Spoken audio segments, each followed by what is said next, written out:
Hello, good afternoon and welcome. Glad you could join us for our first visit of the day to the Magic Box here in Madrid. Jason Goodall alongside Robbie Koenig on the penultimate day of the tournament. So there's plenty at stake as 4 of the top 5 players in the world go toe-to-toe, battling it out for a place in Sunday's showpiece final. Rafael Nadal will be relentless in his pursuit of a perfect clay court season as he attempts to create history by becoming the first player ever to win all 3 clay court Masters Series titles in the same season. But Djokovic has been frustrated by the tenacity of the world number 1 and will have to dig deep in order to topple Nadal and muscle his way into a 4th consecutive Masters Series final. So promises much. And of course, the second semi-final of the day will be played a little later on this evening, not before 8 o'clock local time. Juan Martín del Potro is up against Roger Federer. And of course, we're going to concentrate our efforts on the match between Nadal and Djokovic initially.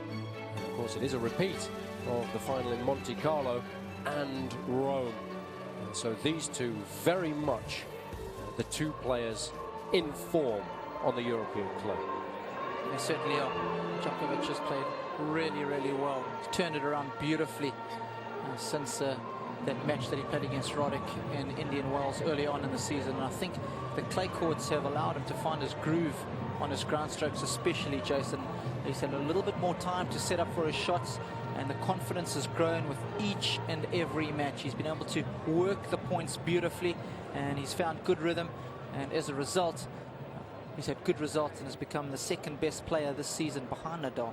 Won Belgrade, of course, last week. Defeated lucky loser Lucas Kubot in the final there. And the interesting thing is that obviously you've got to try and get the balance right, haven't you? Because you want to try and play as many matches as you can when you're struggling for confidence, as Djokovic was earlier in the season. But then, of course, you don't want to play too many so that you get a little bit jaded mentally, because Djokovic has spoken this week about the fact that because he's played so many matches of late, he is finding it a little more difficult each day to get up for it. And that's not a good place to be at this stage in the European clay court season. Yeah, we saw him a little edgy yesterday against Ivan Lubicic in that match, and you want to try and be as fresh mentally as possible when the big events do come around. And it's always a tough balancing act. Obviously wanted to play last week because the tournament was his own. The family is heavily involved in the tournament in Belgrade. There's no ways he was going to miss that. And a lot of players took last week off.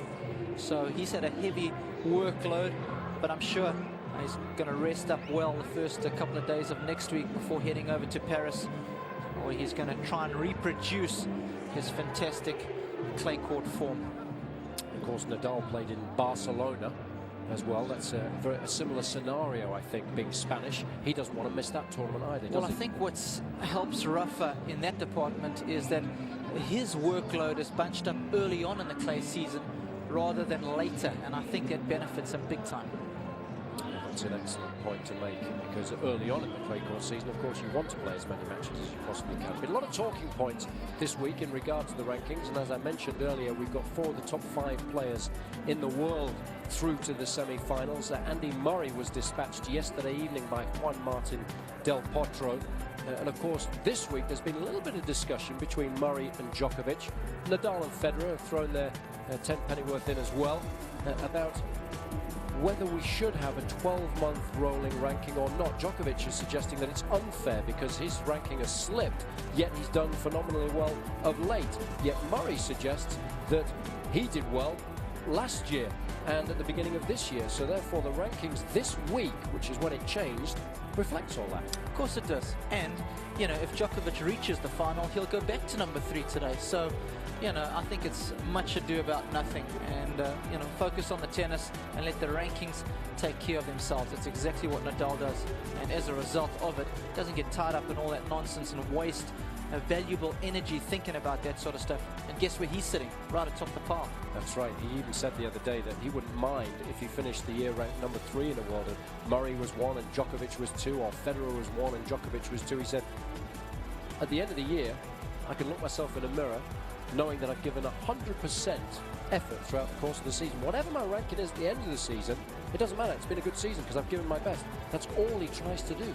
That's all you can ask of yourself as a professional. If you can go out there and give 100% day in and day out, then that's what it's all about. Looking yourself in the mirror and giving an honest appraisal of what's happened in the last 12 months. If you've done your homework, you've done the fitness, you've done the on-court preparation as well, and that's all you can ask of yourself. Sometimes players just play better than you. You've got to say congratulations to them when you shake their hand at the net.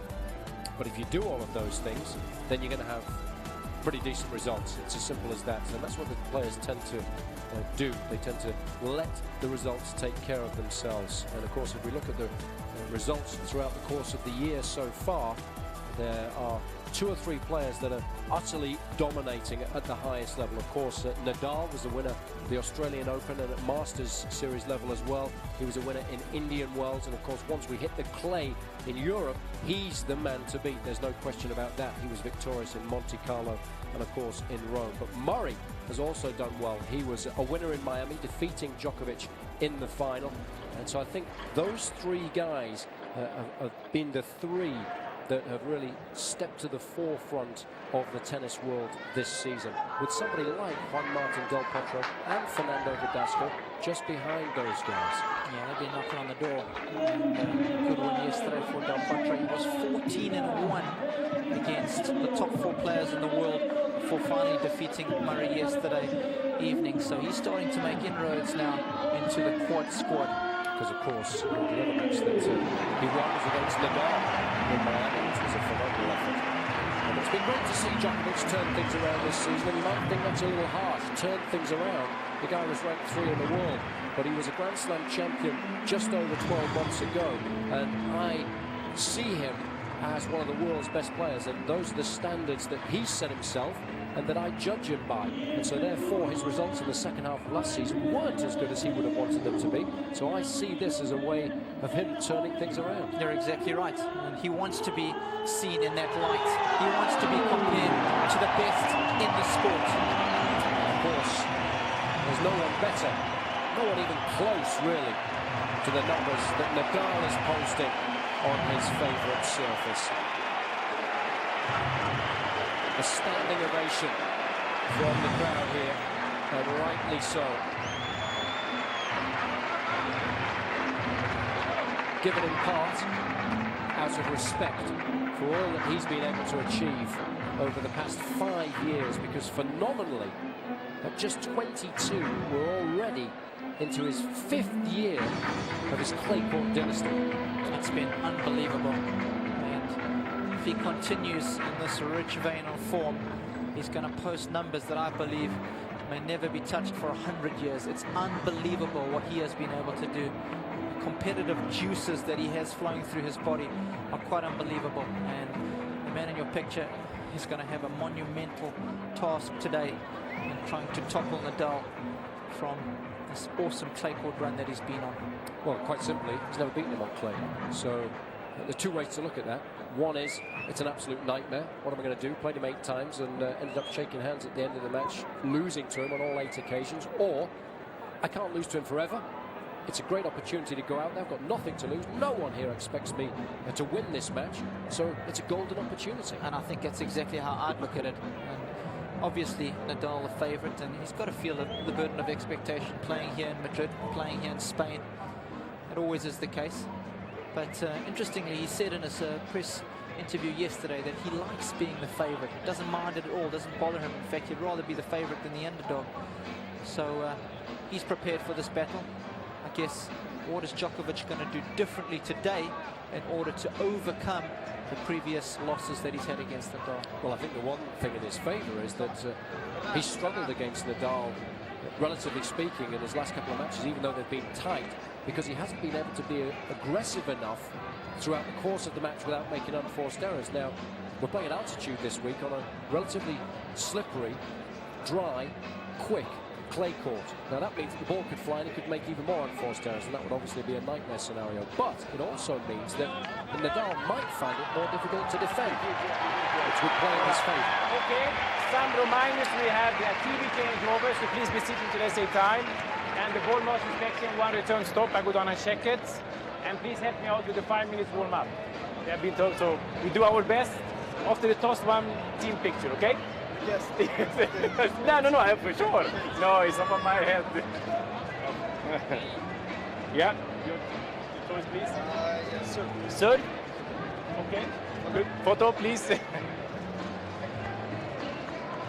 Gracias. Solo los dos. Electing to serve. Rayani has got the honour and the privilege of being in charge of the first of today's semi-finals.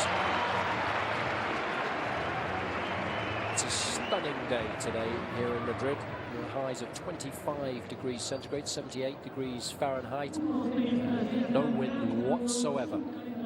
That means that there'll be very little dust blowing around this court, because we have had problems previously, and it has troubled the players. They've spoken about it at length. And, hopefully the conditions today will allow all four guys to play great tennis. Nadal had a good win yesterday against Fernando Verdasco. He was 4-love down in that second set before eventually winning in straights. Djokovic defeated Ivan Lubicic over on our second show court, the Arantxa Sanchez Vicario, and I have to say that Lubicic was a little jaded in that one. Del Potro got off court very, very late in the wee small hours of this morning, in fact. Finished about half past midnight, and Federer, of course, needed 3 sets to get the better of Andy Roddick in the first match of the day yesterday. That we're all very much looking forwards to both matches, because they promise much, particularly this one, because these two guys have been outstanding on the clay so far this season. But it's not just the clay on which Nadal has excelled this season. 40 matches won already in just 43, and that's the best start he's ever had to the season in terms of getting to 40 matches. Yeah, 2008, it took him 47 matches to get that mark. In 2007, which was a good year, 46. And the year before, 44 matches. So, I mean, it's an unbelievable start to any season. And it's reflected in the fact that he sits atop of the rankings, Jason, and it's been a phenomenal season. He's the first player ever to surpass $3 million in prize money as well this early in the season. So just keeps posting better and better numbers in every area of the game. And same can be said as far as his Masters career is concerned. He's won 1 more Shield than Federer. He's on 15 already. Only needs 2 more to equal the all-time record, which is held by Agassi at 17. And who would argue against him doing that this season? He got a tremendous ovation when he took to the court against Jürgen Melzer in the second round, because the top 8 seeds all received byes here, and he duffed up the Austrian for the loss of just 4 games. He was a bit disappointed that he wasn't able to play Philip Kohlschreiber in the 3rd round. The fans were too. And then, of course, he made up for that yesterday. Terrific match against Fernando Verdasco, especially that first set. The quality of tennis there was outstanding. Lost his concentration a bit in the second.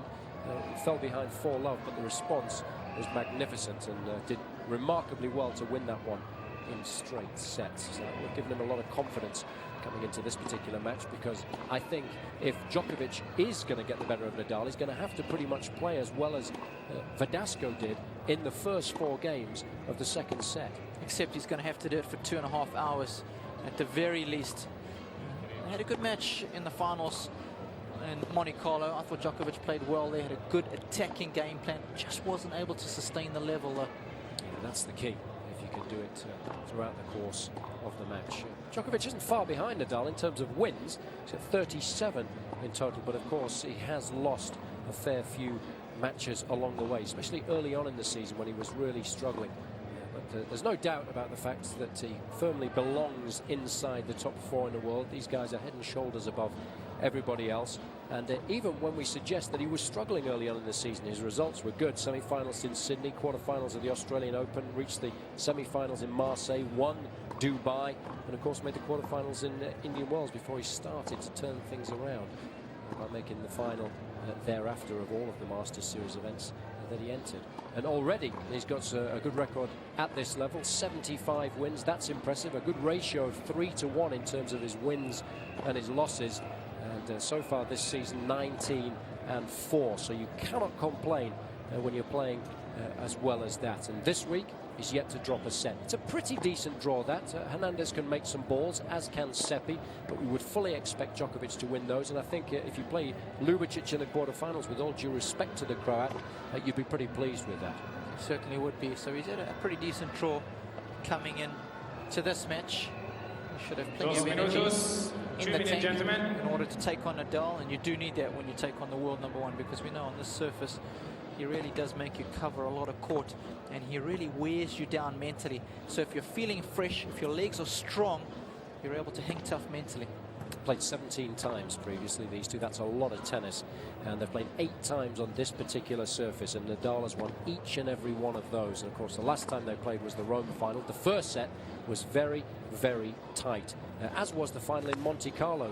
Djokovic played some of the best tennis I've ever seen him play against Nadal, and he lost that one in 3. And if we think back as well to the match that they played in Hamburg in 2008, that was a very tight one too. 6-2 in the third. Nadal won that one, and on that day, if Djokovic had have won, he would have become the #2 player in the world.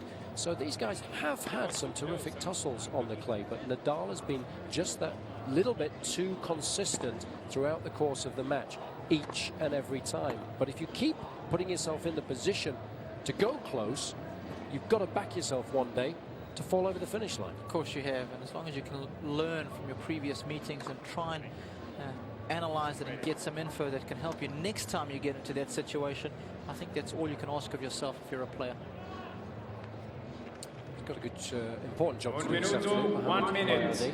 because he's got to try and make sure that he's fair to both players and control the crowd as well. They'll be very much behind Nadal, and 1 or 2 of the line calls this week have been a little suspect, so he's got to make sure that he gets down off the chair when required and makes some good decisions when checking the ball marks as well.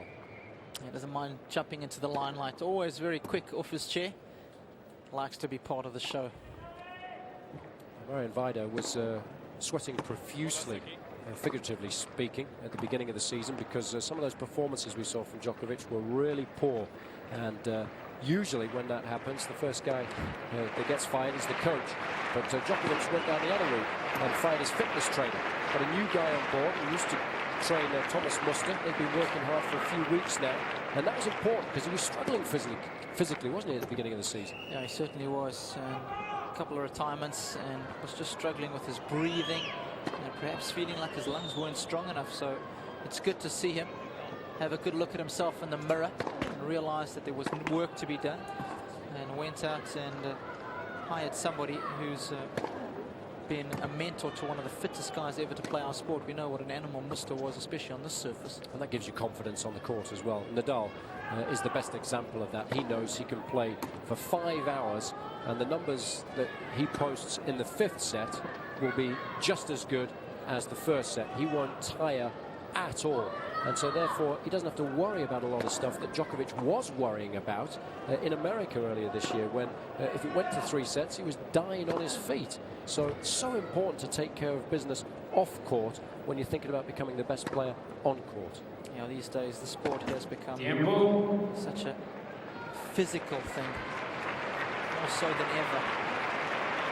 Got the new equipment, the strings are so much better these days. The guys can hit the ball so much harder. So in order to, hang with these guys and compete, you have to be in position to get the ball back. To be in position, you have to have unbelievable footwork, and therefore you have to be in unbelievable shape. And of course these guys can have 20, 30 shot rallies, so it really does test the lungs.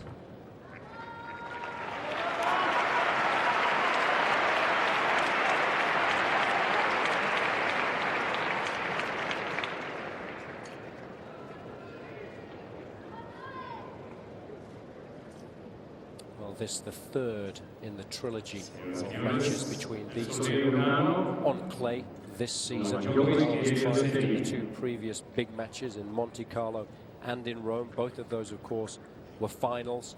But this time they're meeting a day earlier in the semi-finals, and Nadal, of course, playing in his own backyard. But the conditions are very different here in Madrid. The ball's traveling through the air an awful lot quicker. The court is much faster and much drier.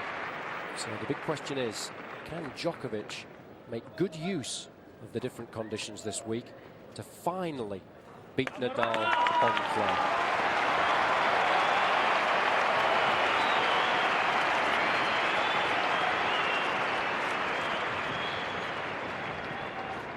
Primera set. Al servicio. Novak Djokovic. Djokovic won the toss. Ready? Play. Had no hesitation in deciding to get the match underway.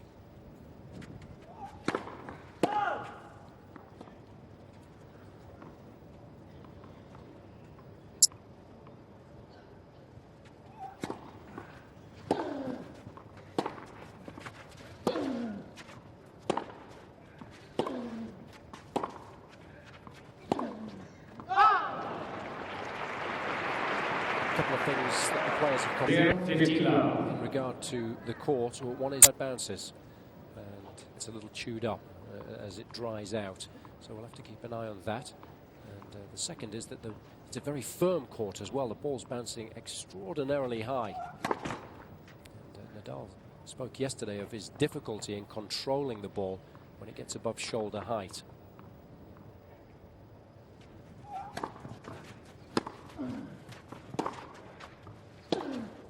I was just thinking, Robbie, that it's about time he goes out of his own medicine. If he's struggling to control the ball above shoulder height, how do you think everyone else that ends up playing him feels? Yeah, exactly. Last 5 years, hello.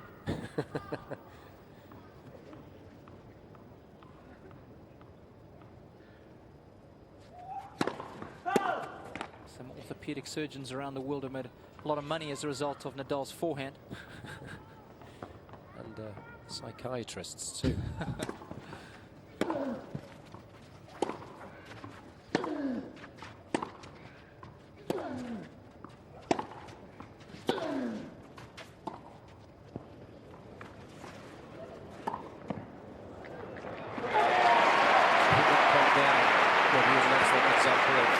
The air just being that little bit thinner. There was too much on the drop shot, and then the lob's tough to control. High bounce. 13-15. Time to spare.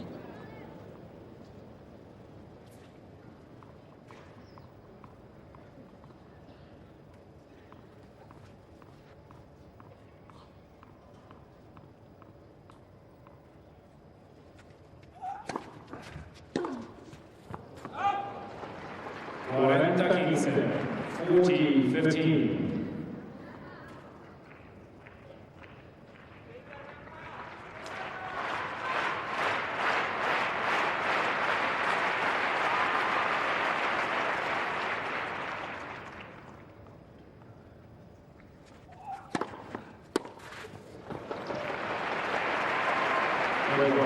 Djokovic. It's going to be vital. First game.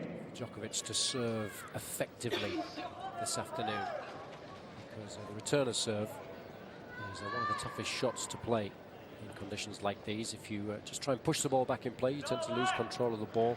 You've got to fully commit to it. You've got to keep up the racket head speed and make thin contact with the ball, and all of those things are very difficult to do when facing a first serve. So keep an eye on the percentage of both players as well in that regard.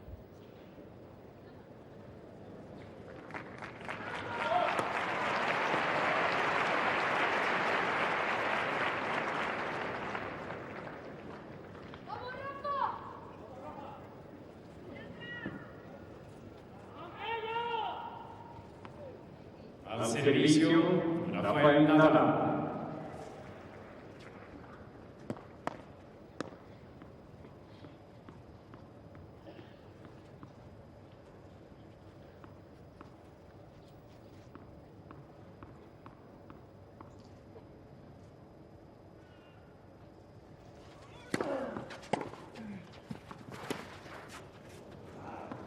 It's an excellent return.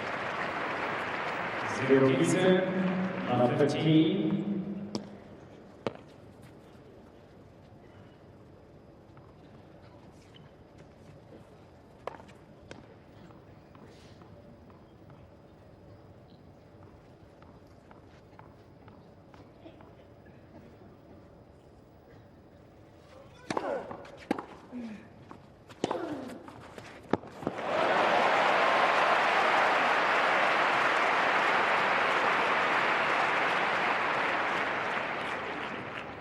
Sequence 15.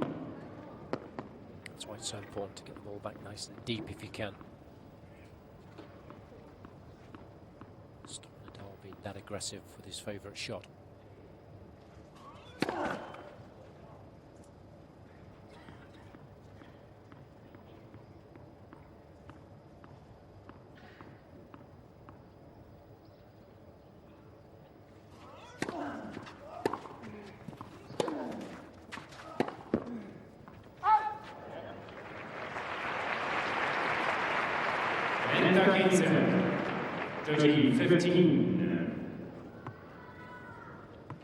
See, he was almost off his feet there, trying to get that backhand down into the court.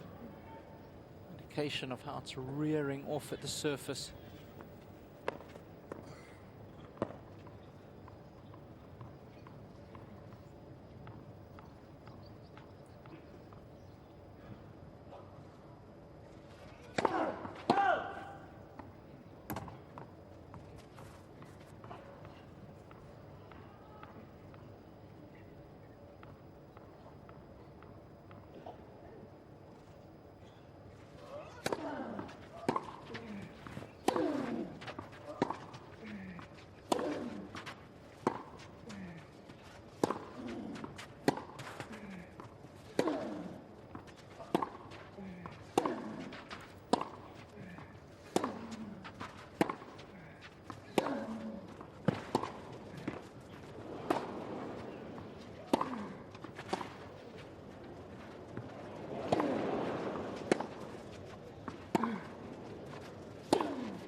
Feet in the right position for that last shot.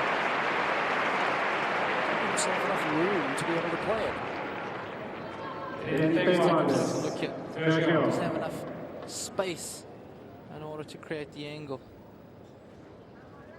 Ends up getting squeezed into a corner.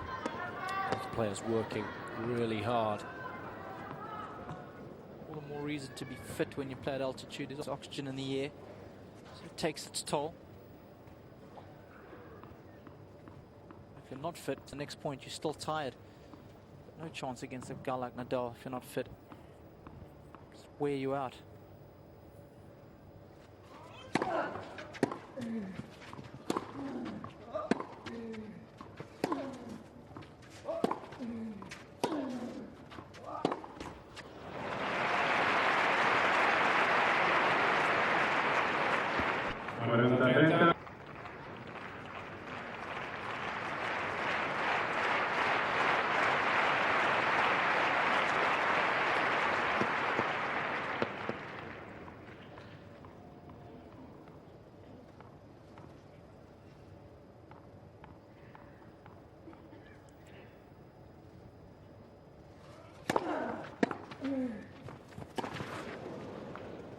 It's a great return.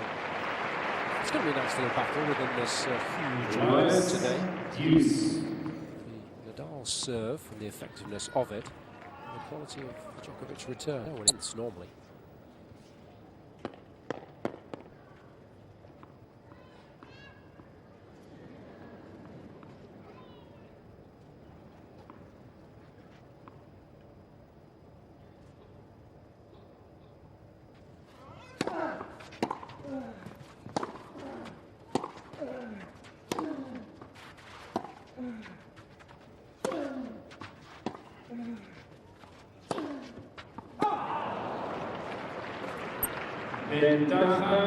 Djokovic.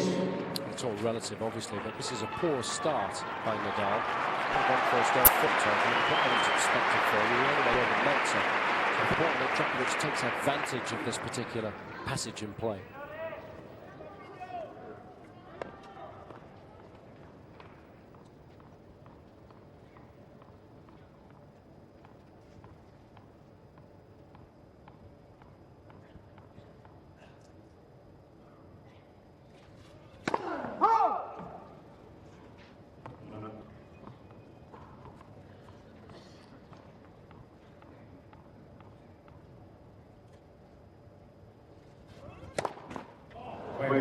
Djokovic. Very rusty.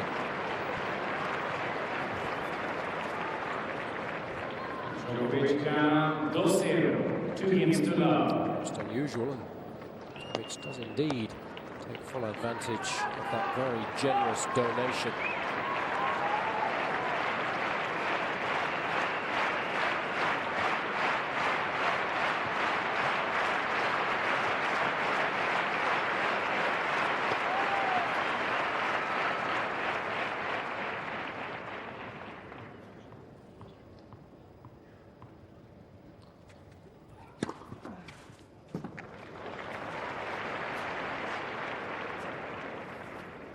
Check.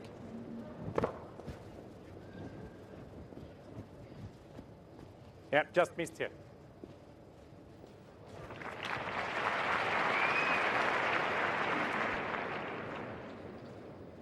Good decision.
It's 0. It was 15 off. One of the truly great Spanish players of yesteryear. Is this centre court named after him? Proud man, I'm sure.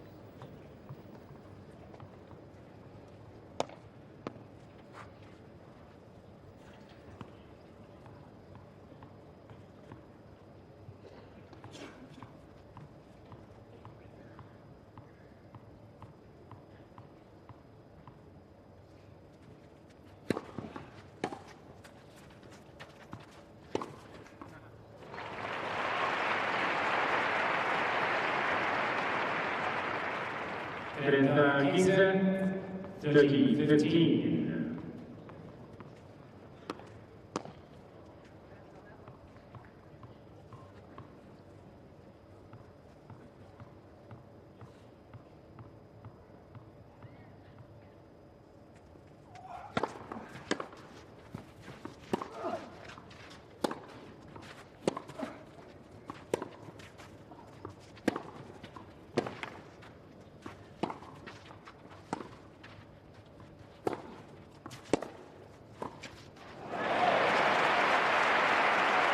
Shots are tough to pull off conditions like these because it has to be absolutely perfect. I think he gave a drop shot with too much air in the first game, so therefore on that shot perhaps just overcompensating a little bit, just undercooked it.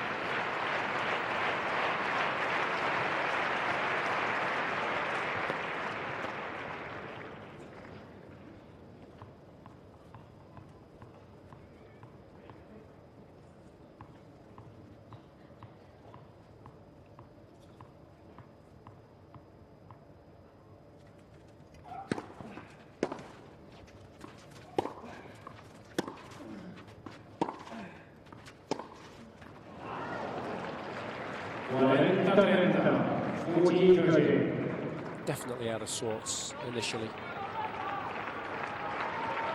hasn't been happy with the conditions here, but he's been putting up with it. He's been getting on with the job. It'll be interesting to see if he does start losing as to what effect the conditions here might have on his psyche.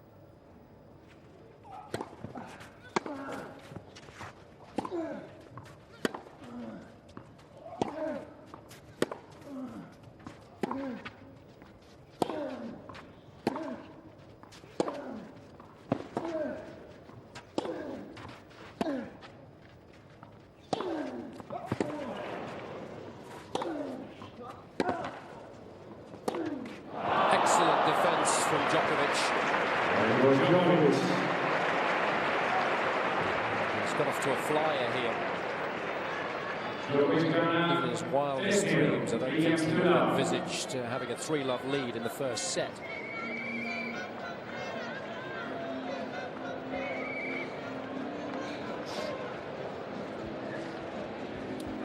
It's so key when you play against Nadal that not only do you attack well, but when Nadal does get the ascendancy in the point, you're able to defend. That's what he did so well in this rally. That's when he got himself into trouble. To start covering a lot of court.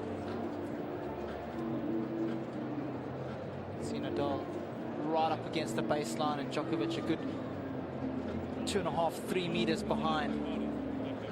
Actually drawing the arrow off Nadal's forehand.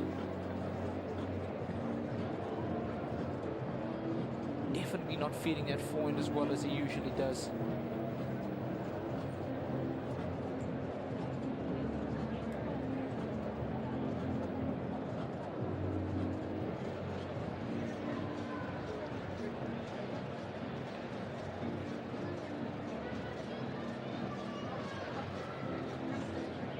Djokovic still breathing heavily after the exertions of the last point of the previous game, but what he's done well so far is he's kept the unforced error count nice and low. Only 3 in total, 7 already for Nadal, 5 of which have come off that forehand. And Robbie, it's not just the total of errors that's so unusual, it's the margin with which Nadal's been missing that's been quite scary. It certainly is. He's had a couple of bad misses. Good 2 or 3 meters. Miss hitting the ball. Hasn't been a clean strike. And usually when he misses, it's only just. It's a good clean hit. Perhaps an inch or 2 out. So far, hasn't quite found his rhythm yet.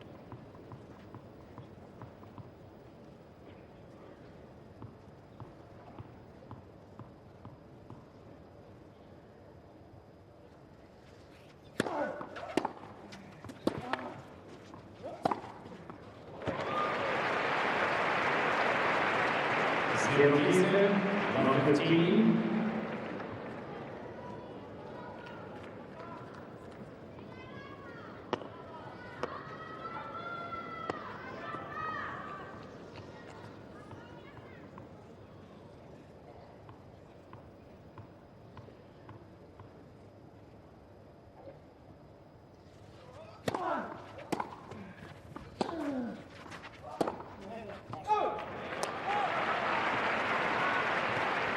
Really fully commit to that. That's vital. Playing at a little bit of altitude, you've got to swing through the ball to get the control. Take any racket head speed off the shot. Just push the ball, it tends to fly.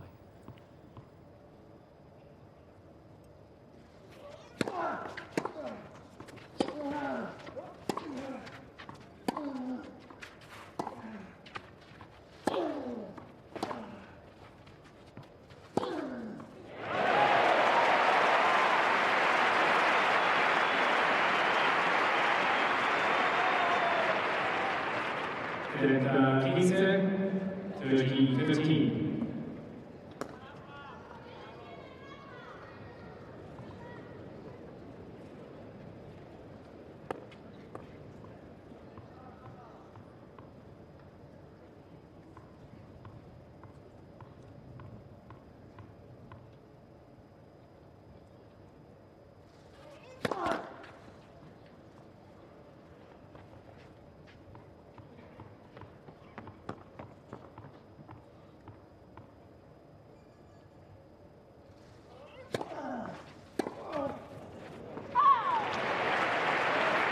So much spin on that ball. 14-13. Like a mule. Again, example of how difficult it is for the players to control the ball once it gets above shoulder height. So you've either got to make a decision early and take it on the rise, or perhaps move back a little bit and take it once it's dropped.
one of his favourite shots.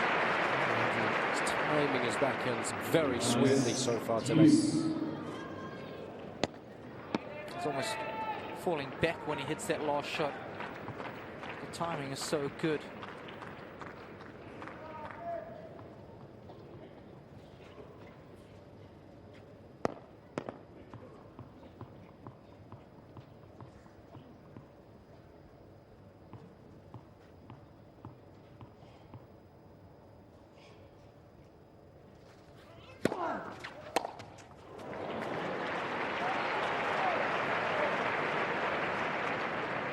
Ventaja Nadal.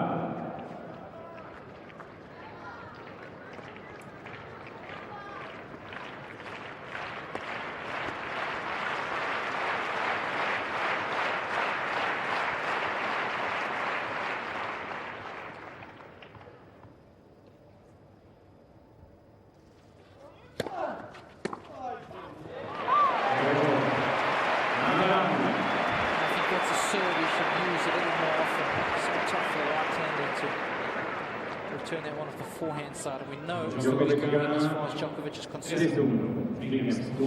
Backhand return is rock solid.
This is going to be a testing afternoon at the office for the Spaniard.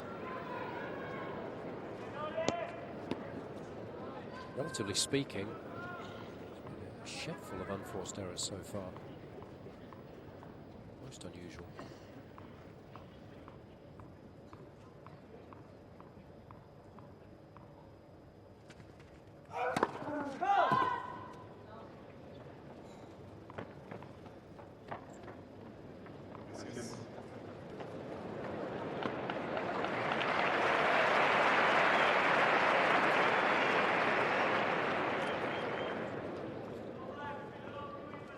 Por favor.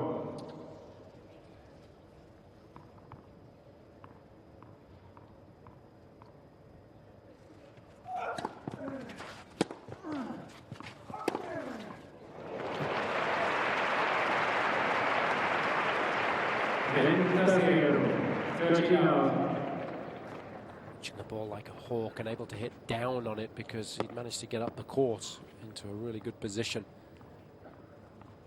I love that attitude, going after the ball, dominating the proceedings.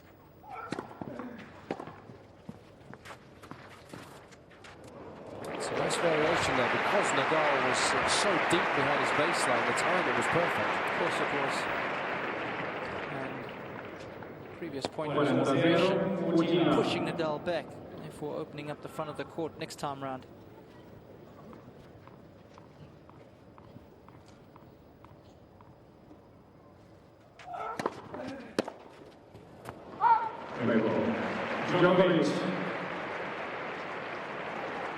Djokovic gana 4-1 against 1.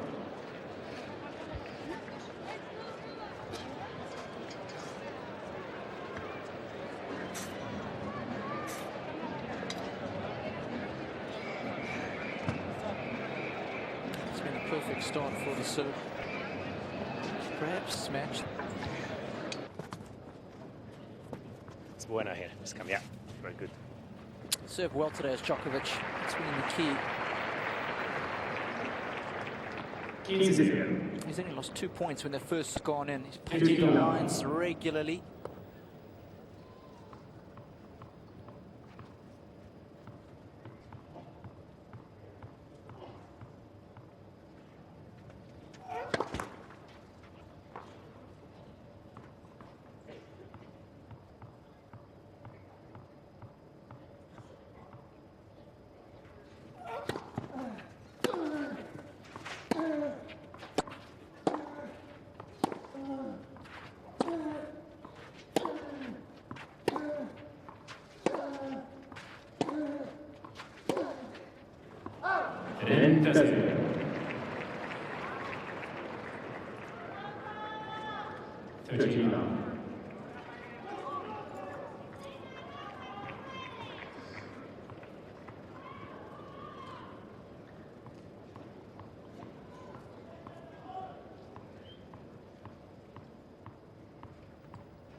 Nadal's so good. He was obviously struggling a little bit with his mid-air, but just kept persevering, making Djokovic play one more shot each and every time.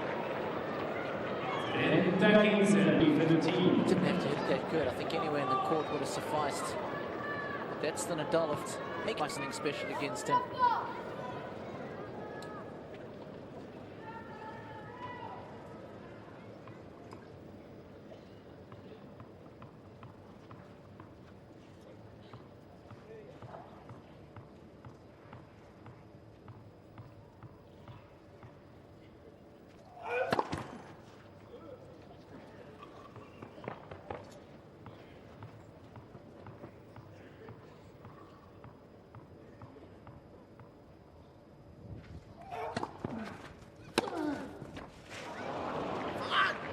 Novak 14-15.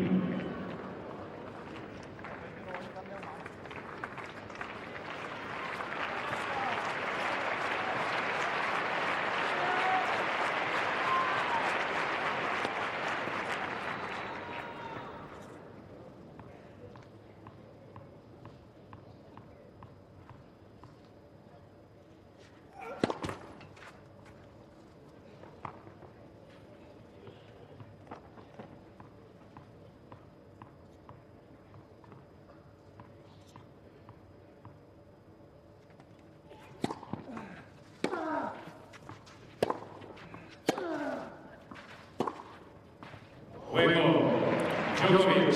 Phenomenal from the back of the court today. His up the line shots have been working. He's a barometer as to how well Djokovic is playing. I think he would have paid a good sum of money if you'd told him you're going to be up a set and 2-all against Nadal in Spain. No question about that. What he's going to try and do now is belief in his ability to get this job done. The game plan so far has been perfect. The execution of it has been outstanding. Just needs to remain in the moment.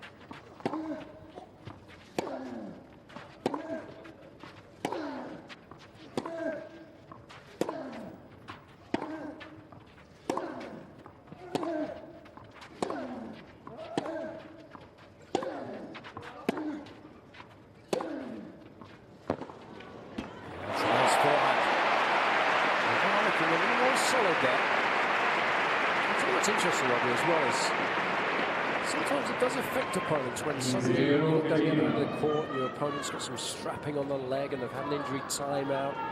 It can just throw your concentration a little bit, can't it? It certainly can. And what happens is you start waiting for your opponent to make mistakes, perhaps wait for him to get tired in the rally. What you've got to do is try and implement the same game plan that's got you to that point in the match.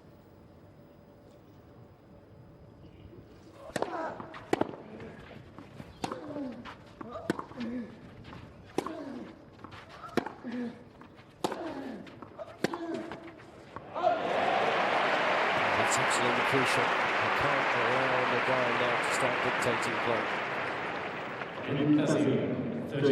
Because all it would take is for Nadal to then suddenly cut out the unforced errors, and you'll be able to turn this match on its head.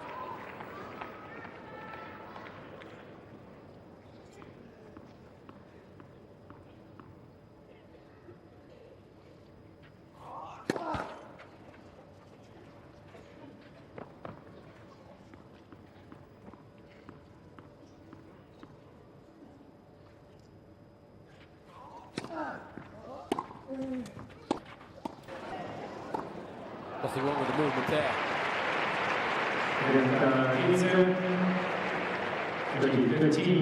Well, the first drop shot he played in the match wasn't a good one, but since then he's hit it really well.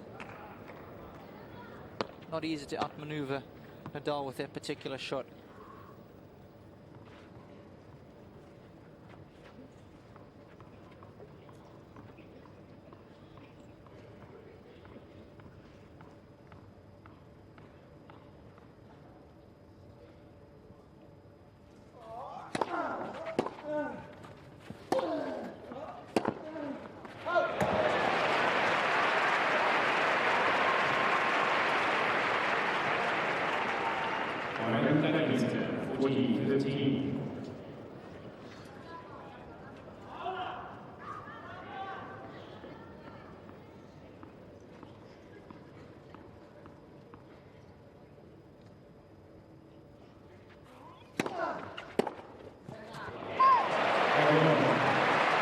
Used that serve sparingly, been very effective to the body of Djokovic, not allowing him to play the shot. So Nadal leads 3-2 seconds.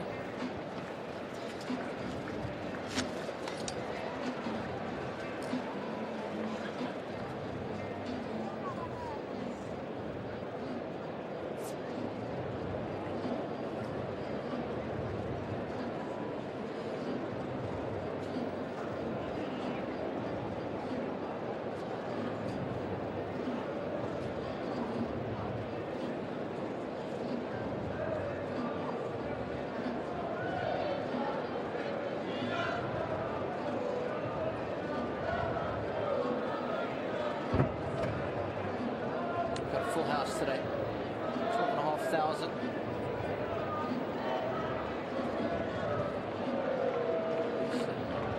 No doubt their support will be behind. From Nadal's mentors growing up, Carlos Moya, also hails from Mallorca.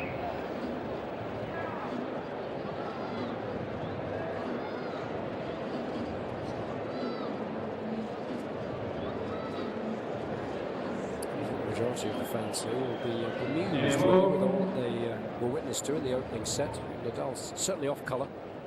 A lot of unforced errors. 16 in total. But crucially, in the second set, he's responded well. He's cut out those unforced errors and starting now to use his forehand a little better. It's the second set beautifully poised at the moment. Because you do get the feeling if Djokovic is to win this match, he needs to do it in 2 rather than 3.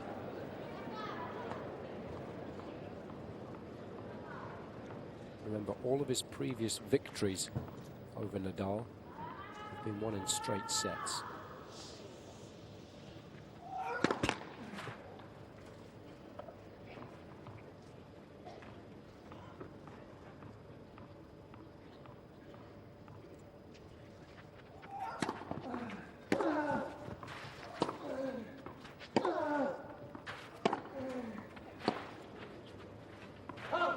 1-0. 15 love.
Thousand people with their heads in their hands.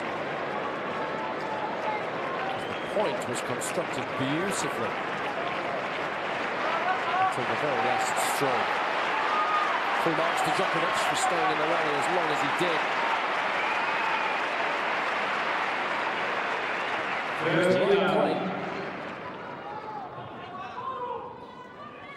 Perhaps just making contact with the ball slightly too high. That's what made the shot uncomfortable.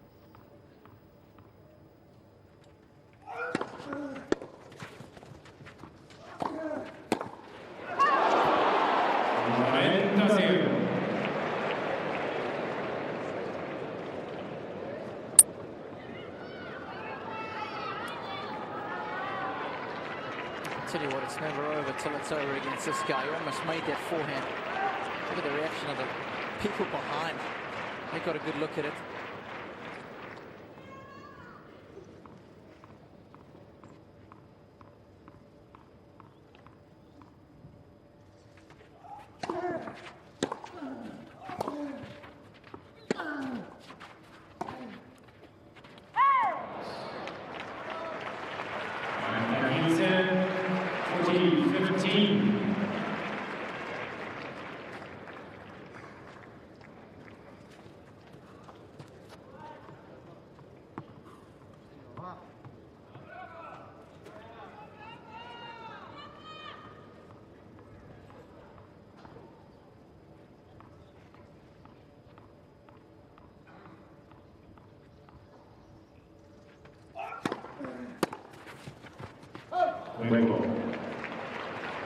Djokovic.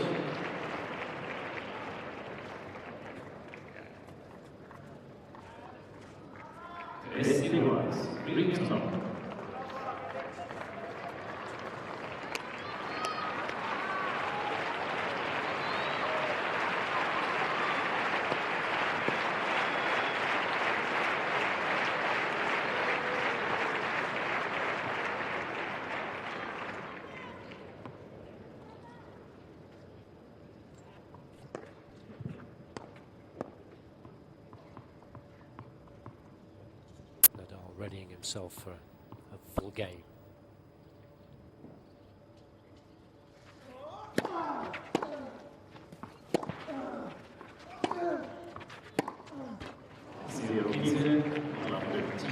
It's the start Djokovic was looking for. This was the end that Nadal's from in serve and had to say point. Where'd the shadow come from as well? From the sun shading him.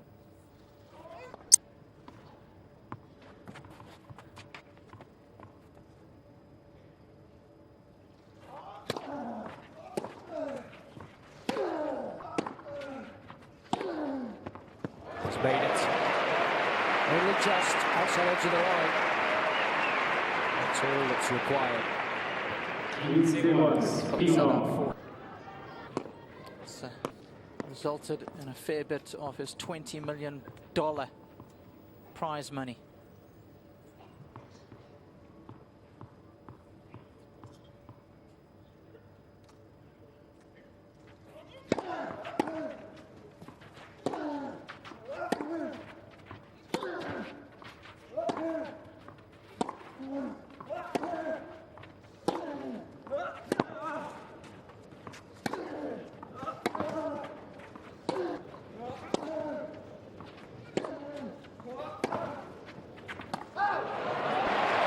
long.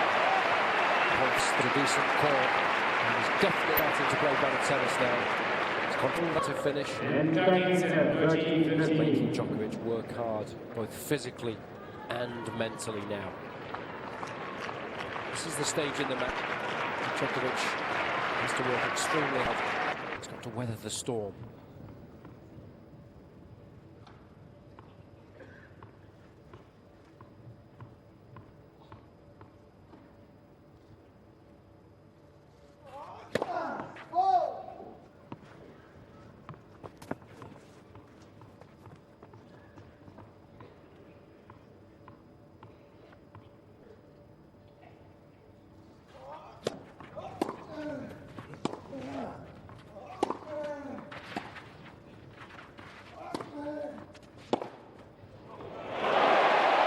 I think the approach shot was the wrong option. Yeah, 6 points, he went up the line to the forehand and paid dividends, and I think it would have been a better option this time around. See, Nadal edging over to that backhand side. And believe it or not, that's just his first backhand winner of the match. I think, Robbie, especially when you consider how dusty the court is now, how slippery it is down there at the baseline. Go back behind Nadal to the forehand, forceful approach, see what the guy can come up with.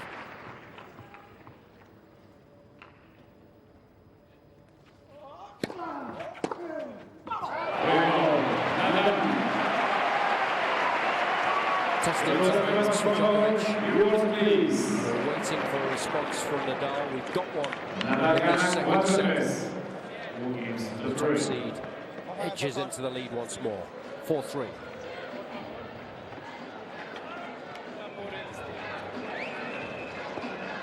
Well, this is going to be the crucial time in the match.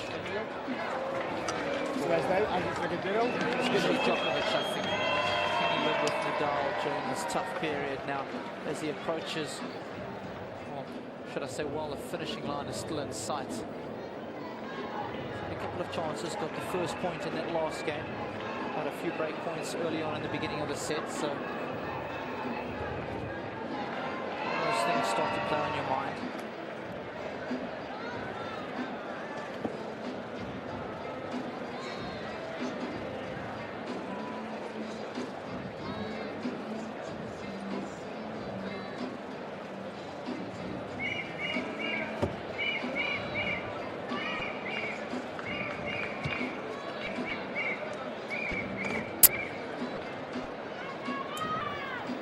A lot of players think Nadal to have an extraordinarily good day, and for Nadal to have a really bad day.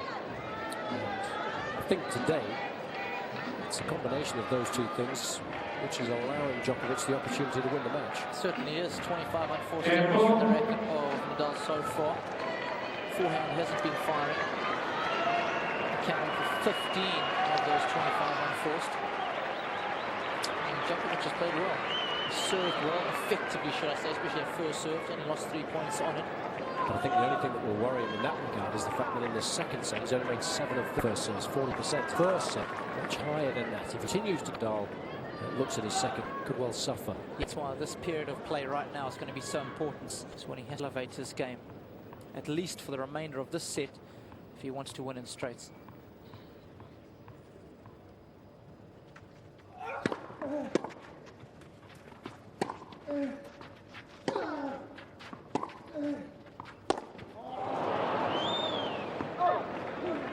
Nadal complaining about the bounce, and that hurts your confidence, doesn't it, Robbie, when you don't trust the court? Oh, it's a nightmare, actually. You start to get tentative. You end up hitting the ball later and later because you're waiting to see what sort of deviation you get off the court. And then that really is a negative way of playing.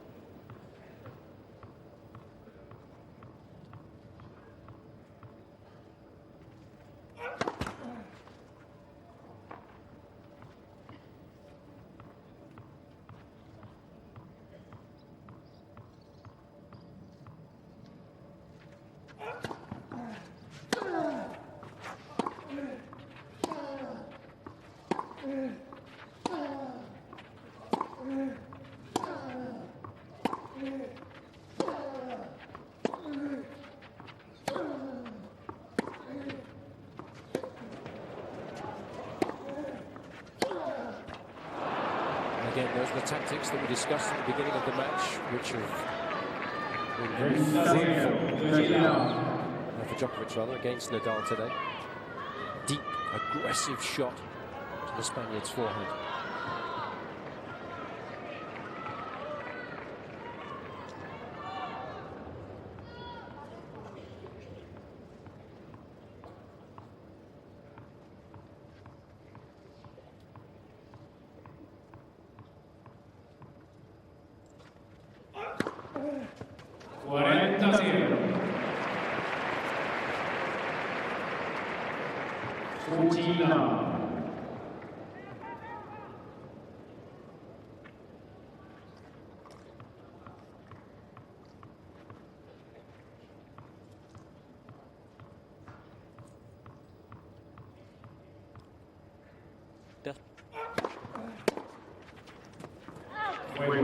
Djokovic.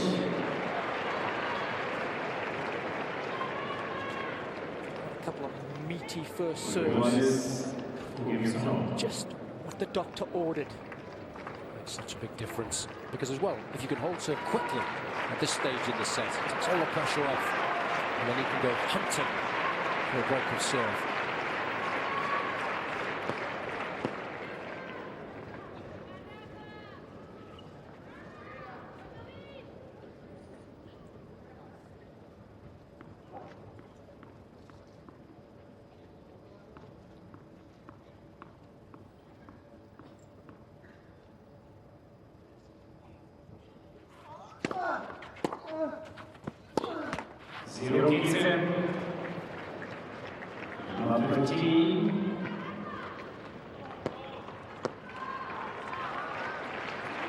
No question that Uncle Tony will be very anxious at the moment.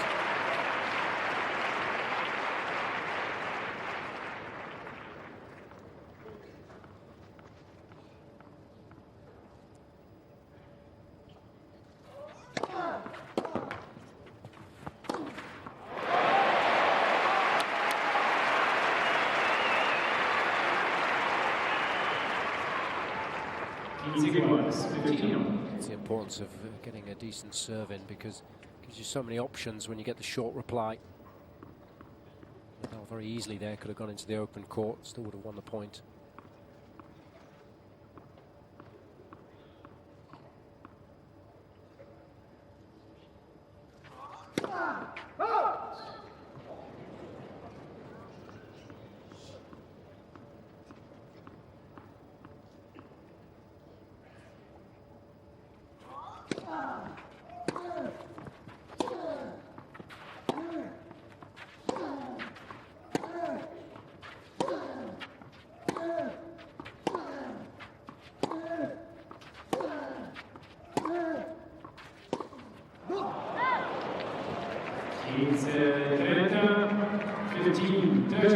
It's unusual to see Nadal miss a shot like that, because he totally mistimed it. Technique was all wrong. But perhaps that stems from the fact that he doesn't have the confidence to get the feet set and really explode with the upper body off a strong base because of the injury to the leg. Yeah, I was just thinking that it's kind of what happened in Rotterdam, if I remember correctly. Yeah, he had a lot of problems off the backhand side, because that right leg often is used for him to hit from an open stance. We had trouble there in the finals against Andy Murray with that particular wheel.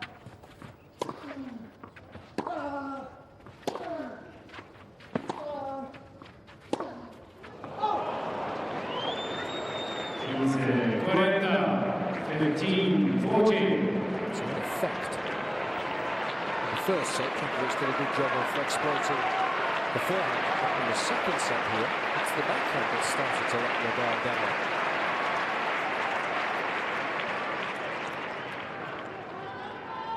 And those unforced errors off that particular wing have given Djokovic 2 break points.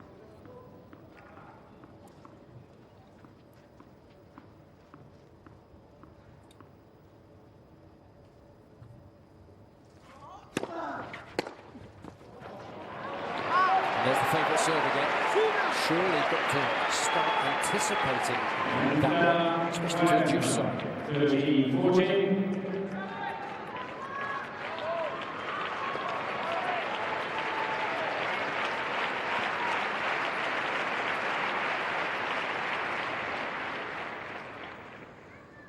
Still break point.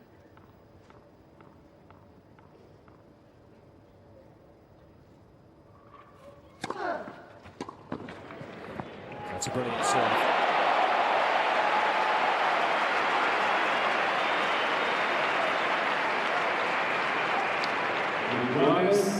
Two of the best serves he's hit in this match so far. That's what you get when you're up against Nadal. What all great champions are able to do.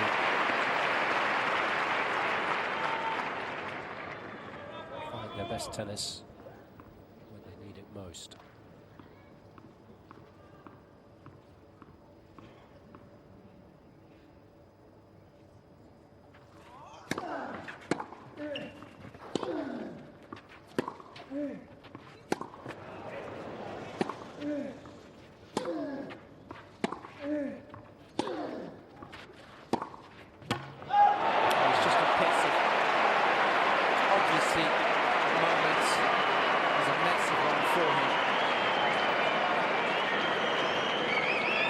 Never committed to the shot. I was just thinking midway through the round that Djokovic had been delighted that Nadal was peppering the backhand, but the speed there was noticeably slower than it would have been otherwise. That's why he lost control of the ball.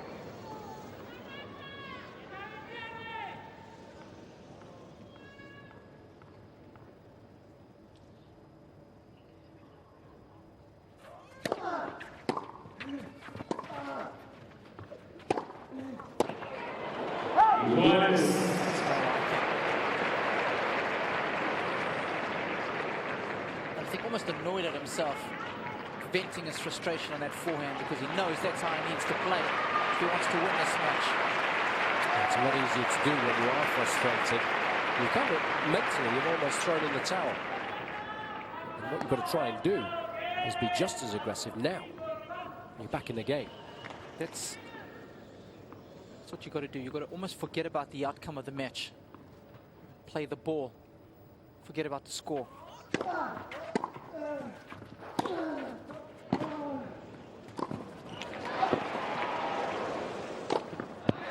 Beautifully done. Terrific athleticism on display from Nadal. And what I love about the Spaniard, Robbie, is that his instinct when it gets tight is to attack. Exactly. That's what they say. Attack is the best form of defense. It certainly is. I've always been a big believer in that. That's exactly what Nadal is showing us right now. Gracias.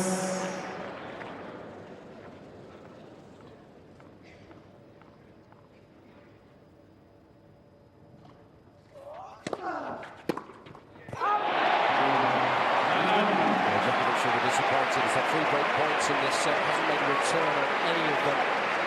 Nadal survives another scare. Moves to within a game of taking us the distance. 5-4, second set.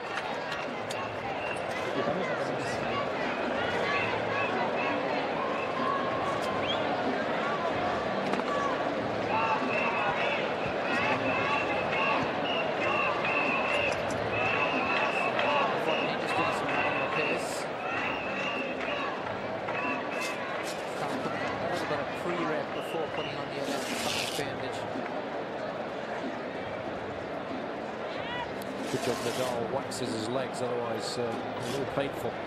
Take that all the time. That's what the pre-rep just protects his skin.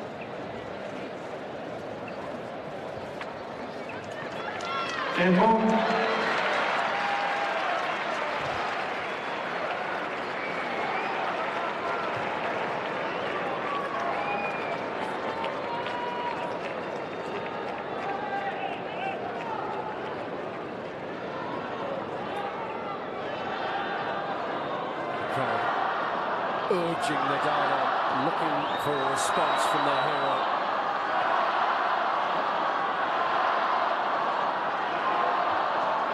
He's had to fight exceptionally hard to find himself in a decent position in this second set.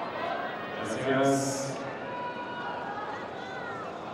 Let's see how Djokovic handles the pressure of having to hold serve to stay in it.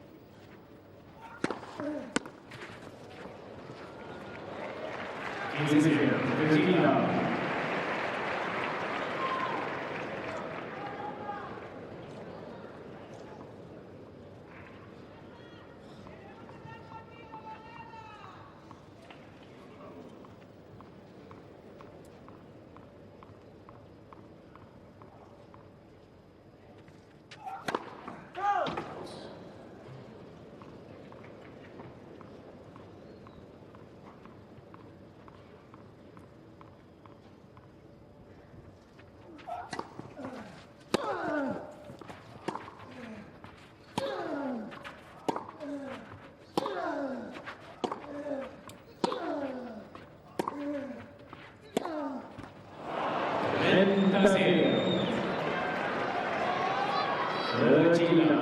They're so used to not making errors in games like these. That's how he usually wears the opposition down. You see a little bit of negative emotion from him, like he did there, punching the strings.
Building up quite ahead of steam now, the Spaniard. It's won 7 of the last 10 points. Timing his move perfectly.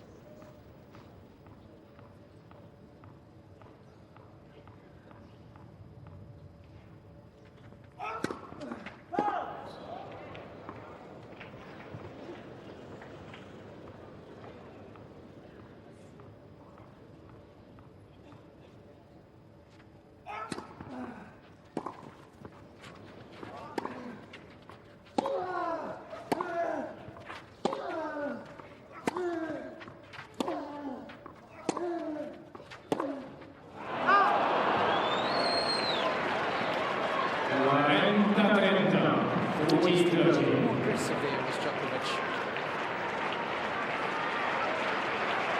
Made all the difference.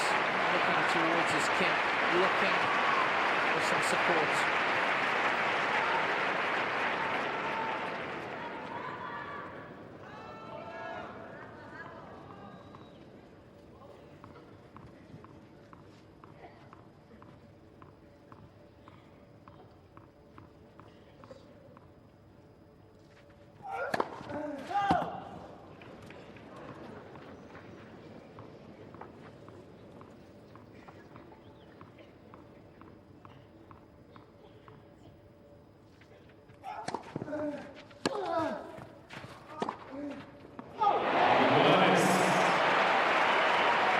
time in a long, long time that I've seen Djokovic bounce the ball as many times as he is at the moment. You can tell that he's feeling the strain and the stress of the situation. Desperate for a first serve.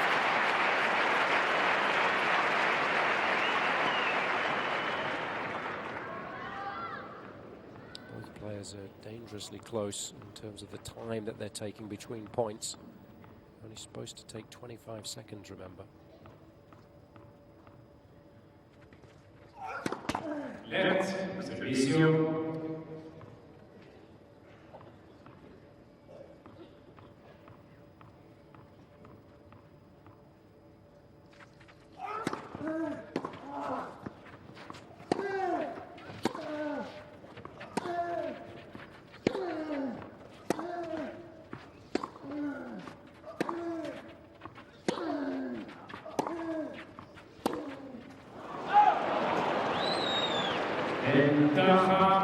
Djokovic. Both these guys are missing long. When you're a little tight, that's exactly what altitude does for you. That's why we speak about it so much throughout the course of this week, because it's clearly evident now. And it's not like we're playing on the top of a mountain. No. But it makes a difference. But only has to be, an inch or two. Ball's just flying that much longer. These guys have so much control over the tennis ball. It's the small things that make a big difference to them.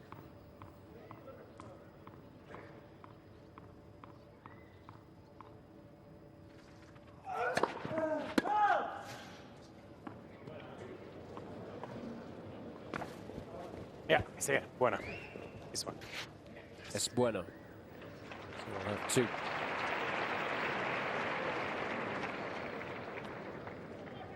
Sorry, I thought bueno was good. Were you insinuating that it was we'll have two? Yes. Okay. Es bueno.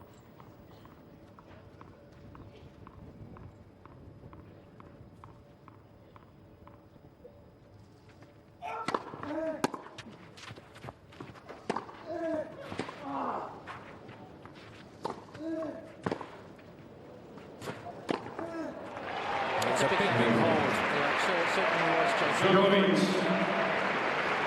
I think especially given what had taken place in the previous game. He had a couple of break points, was struggling in the service game, but I think holding serve now will kind of wipe the slate clean and he'll be mentally refreshed again. So important that. The manner of the hold as well, playing some aggressive tennis there on game point, putting in a couple of decent serves too.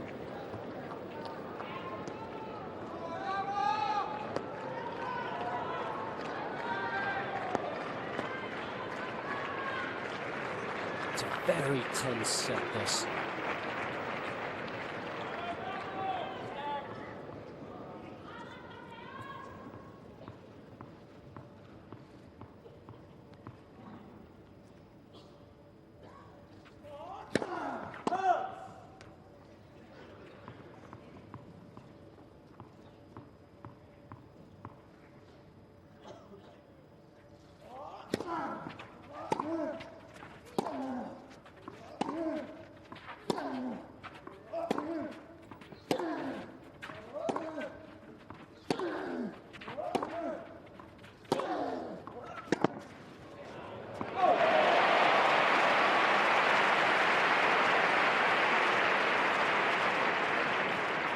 Knows what it takes to win big matches, does Manolo Santana. Twice a champion at the French Open. Doesn't get much bigger than that. 61 and 64.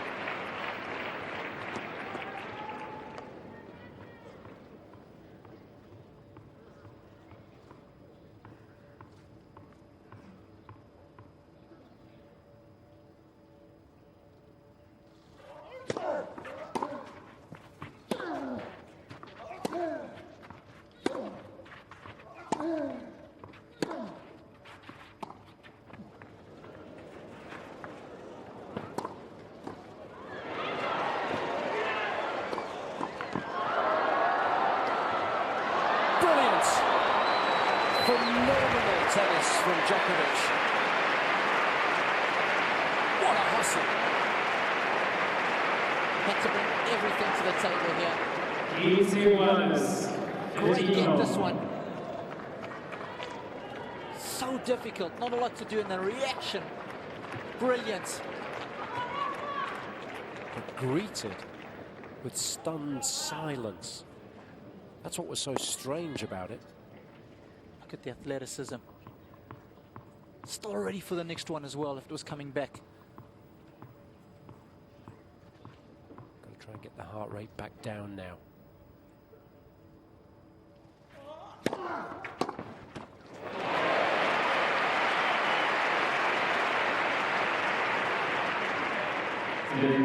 Gibson, 13-15.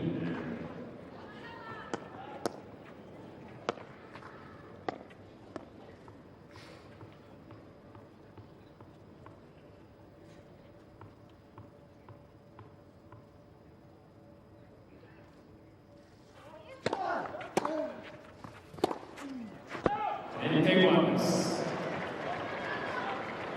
30-all. That forehand was working a lot better midway through this set, but in this game slipped a couple of errors. Last couple of games, I should say.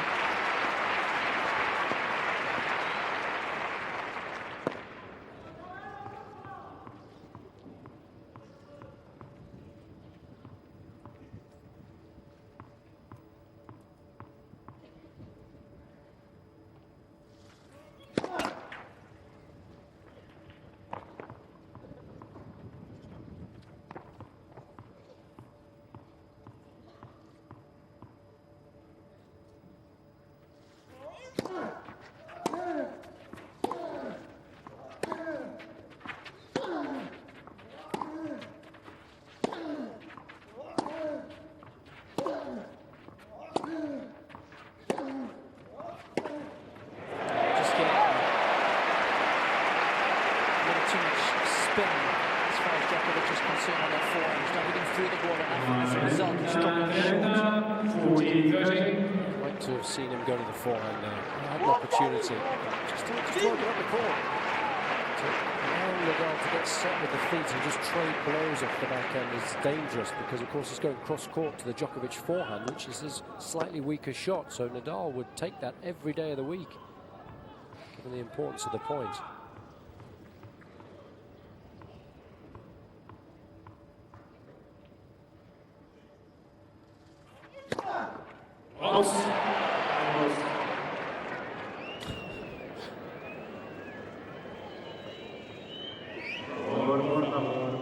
Crowd went instantly silent when Mohammed called that one out. It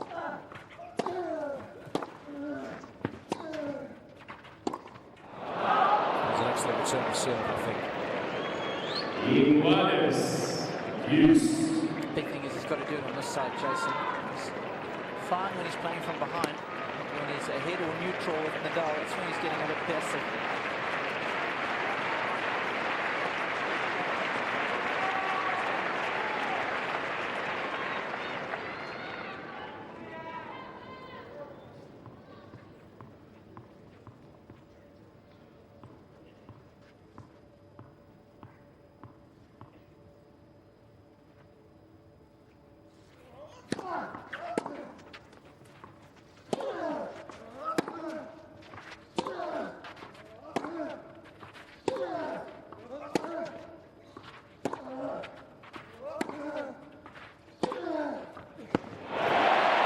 That's a brilliant shot. It takes a lot of guts to go for that, given the circumstances. Not his favourite shot, prefers the one across court with the forehand. I guess that's the problem if you do go to the forehand, but you drop it short. Still, worst case scenario, your opponent's coming up with a heck of a shot to win the point. High part of the net, not a lot of court to head into. I'll take your hat off to Nadal.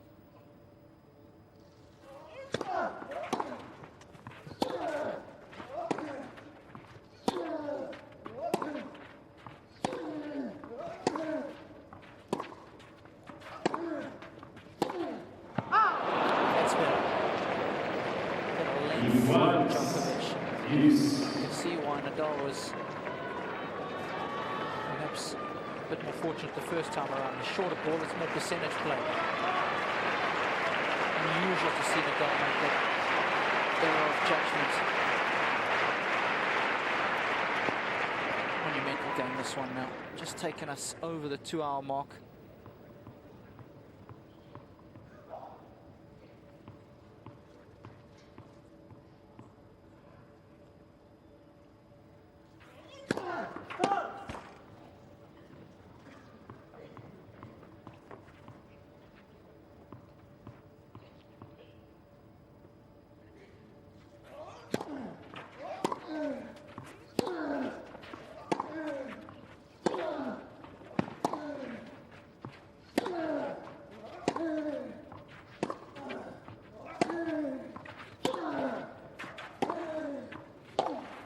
Just skidded off the line, I think.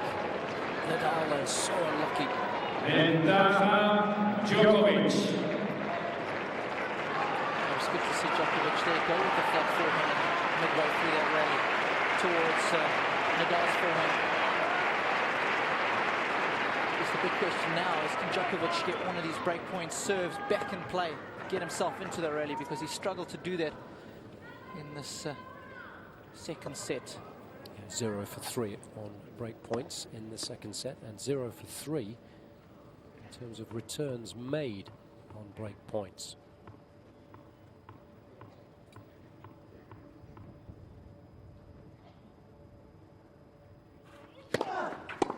That's a good serve.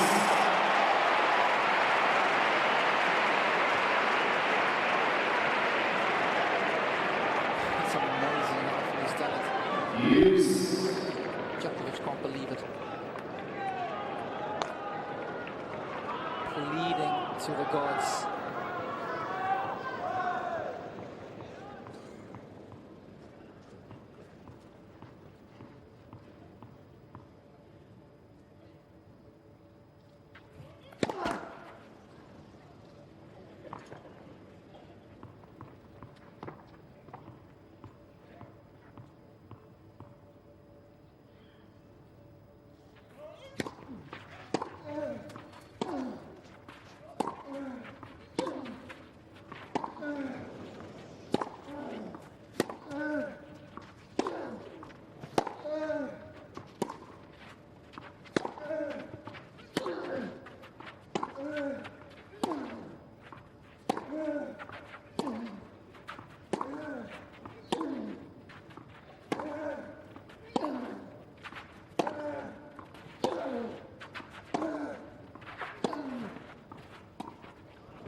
Expected to at least make Nadal play another volley.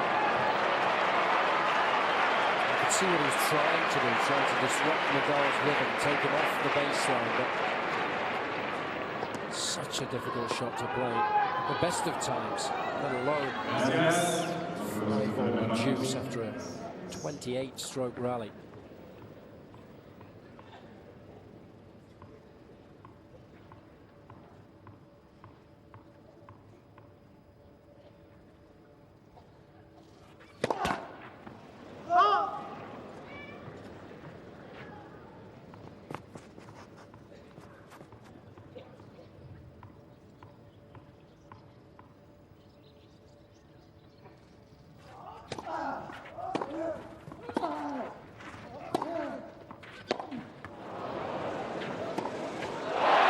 Nadal was a little fortunate there. Shaking that forehand, but it fell in. And after just over 11 minutes, Nadal prevails. He leads 6-5.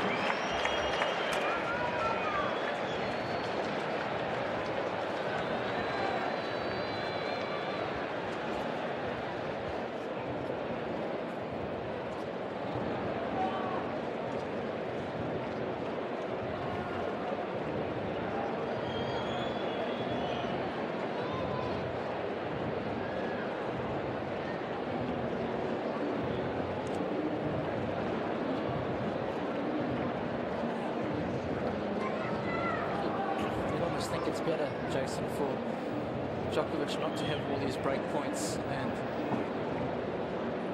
literally just hang on to his own serve until it was, 5-all or 6-all, and then hopefully seal the deal with one lucky shot or whatever it takes to beat Nadal. I think you do need a bit of luck. There's no question about it. But, this has got to weigh on his mind. It's got to eat away and erode his confidence, having all these chances and not converting.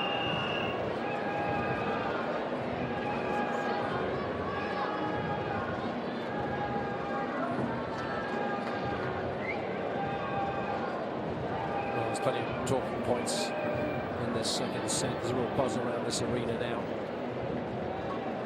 because they know that their hero is living dangerously at the moment.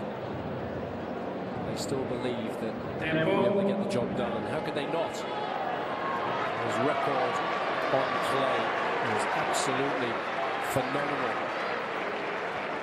He's only lost 2 of his last 137 matches on clay.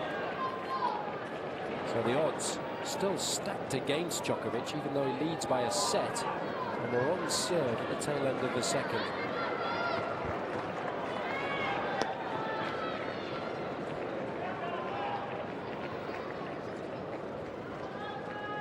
Served relatively well so far. He's only dropped 6 points in total here in the second, but it's vital he gets that first serve in more often than not here.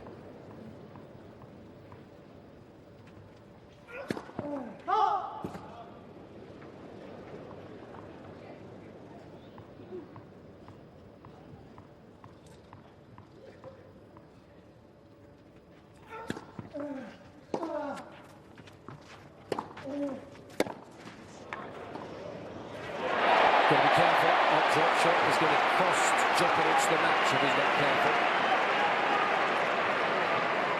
Zero Gibson, love 15.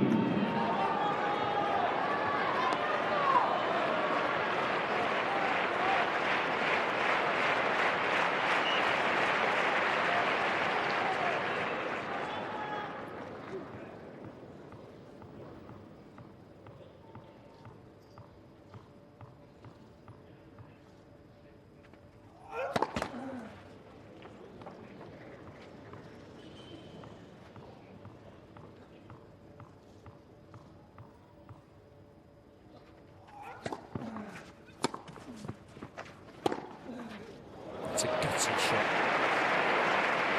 Nadal's fed up with himself because he's made serious inroads into the Djokovic second serve. The second set keeps dropping the return short.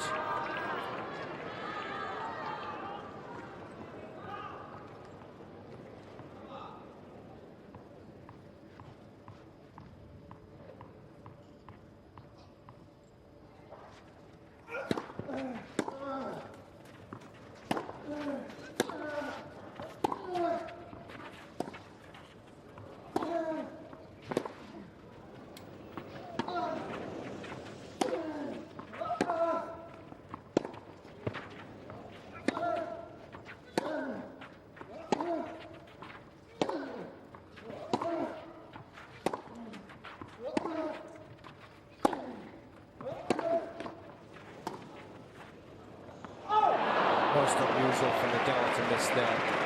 Both players have responded beautifully. Some great recovery shots in that rally. Again, it's that floating ball, Jason, which just hanging in the air. Didn't miss by much. It was just enough. This match has developed now into a bare-knuckle brawl. That rally, the guys just standing toe-to-toe, slugging it out.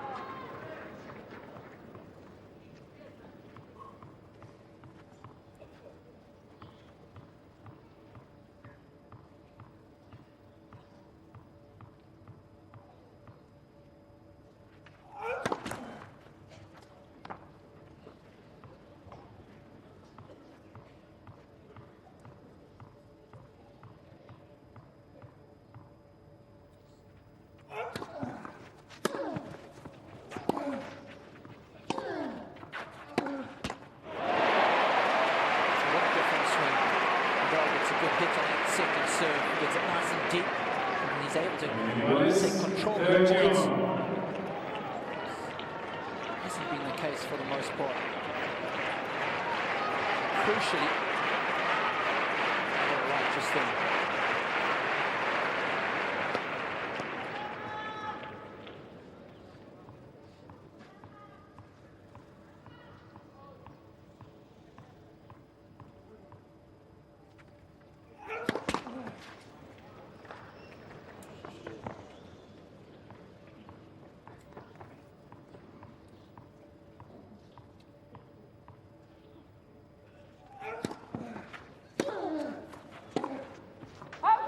Just missed it. And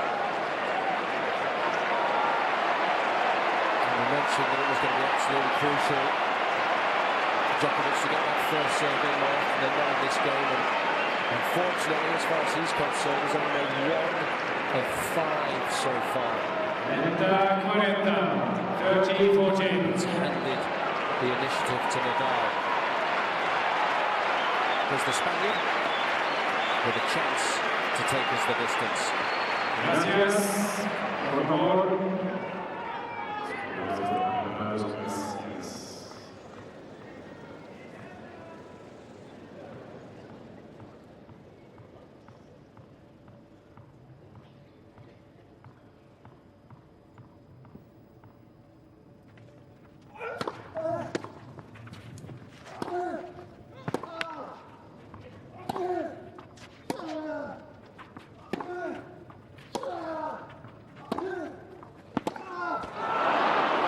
Gutsy tennis from Djokovic.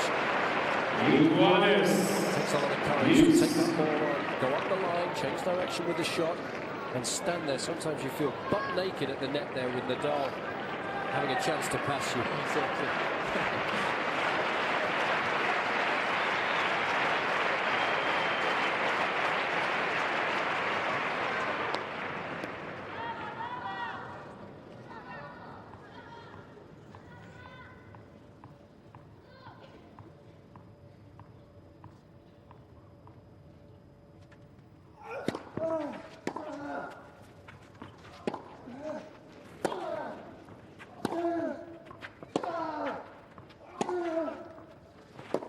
What a forehand that was.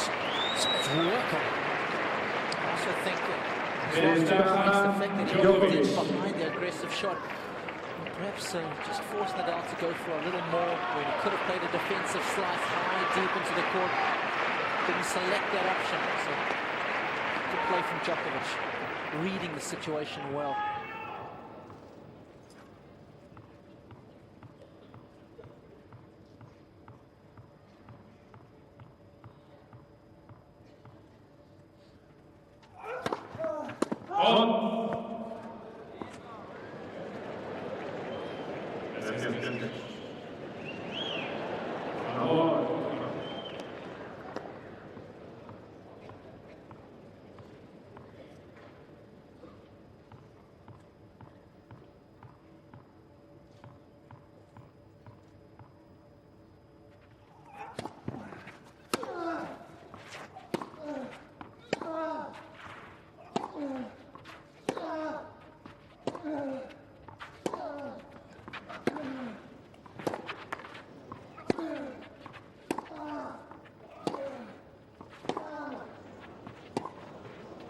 Stop.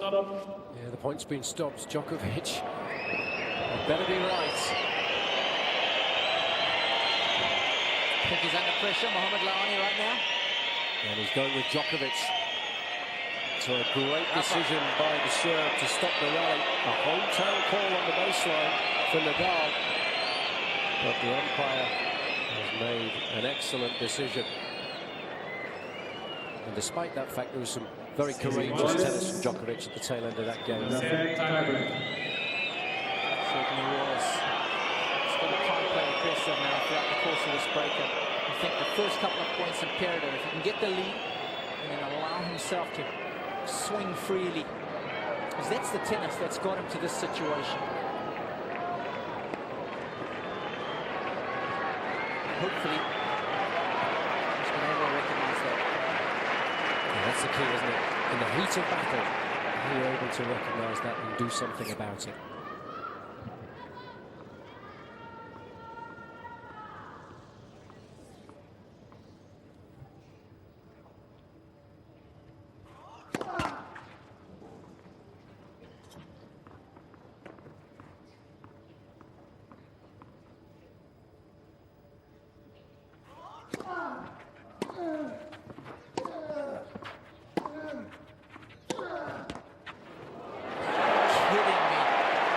What a start. And it is going to require monumental mental effort in order to get the job done. 1-0, Nadal. Because in all the battles that they've had, Djokovic has never been able to win a tiebreaker against Nadal. He's lost all three which they have competed.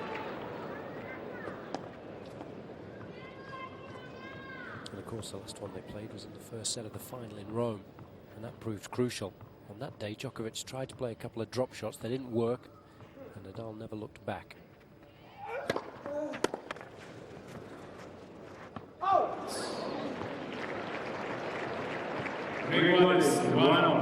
After that match, he said that he'd learned from the mistakes that he made in that tie-break. It proved critical. Let's see if he can put what he's learned into practice this afternoon.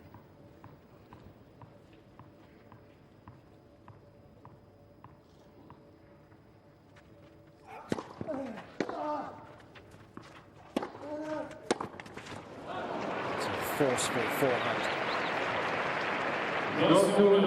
That's the type of tennis he has to play, I think, to get the job done in two. Whenever he gets a half chance, got to try and pull the trigger. Absolutely, couldn't agree with you more. And then at the very least, if he misses, he's in control of his own destiny. And then you're just talking about execution errors. You can hit the practice court, you can work on those. It's when you make shot selection errors at crucial moments in matches that it really kills you.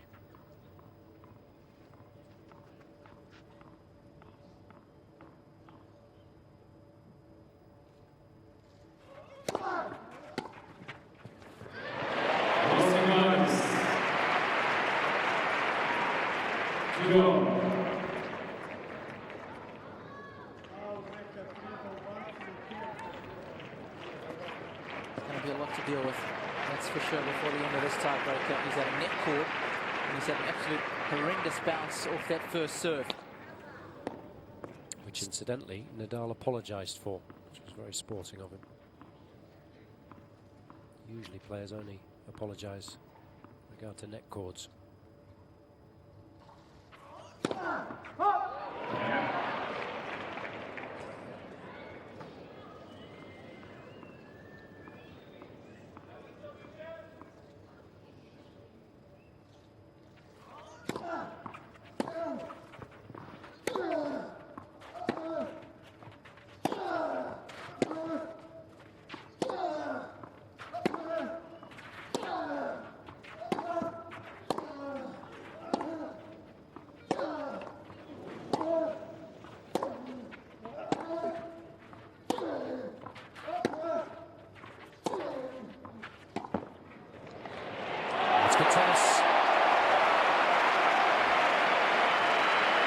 Nadal just able to do enough at the tail end of the rally to force Djokovic out of his comfort zone.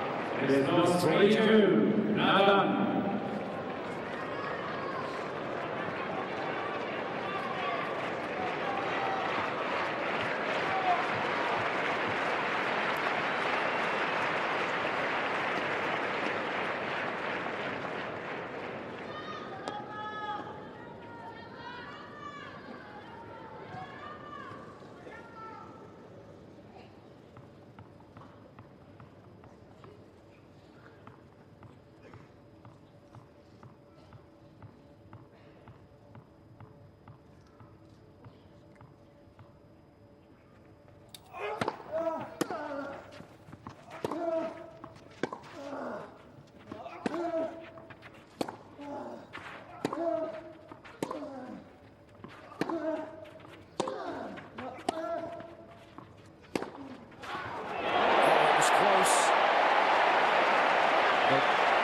Djokovic will have a closer look, and by sweeping the mark away, he acknowledges that Nadal's made it.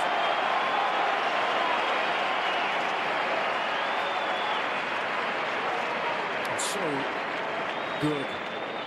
Turning defence into attack. 4-2, The last point was a perfect example of it. Initially he was under pressure, threw in a couple of high balls, a lot of topspin, got the ball back nice and deep, tempting Djokovic, suggesting that if he was to be aggressive, if he wanted to try and take the rally by the scruff of the neck, he would have to take big risks in order to do so. And then as soon as he got the short ball, bam, pulled the trigger.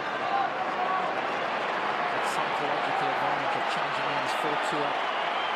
Big for Nadal.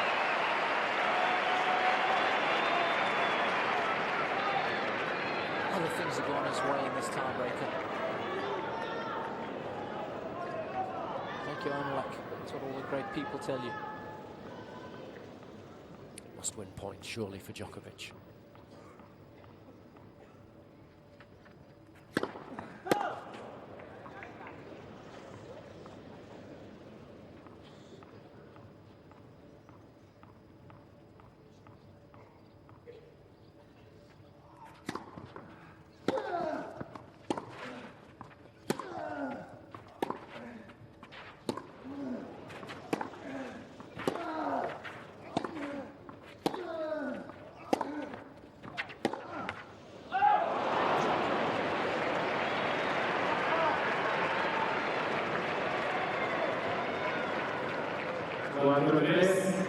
Fourth grade, Nadal.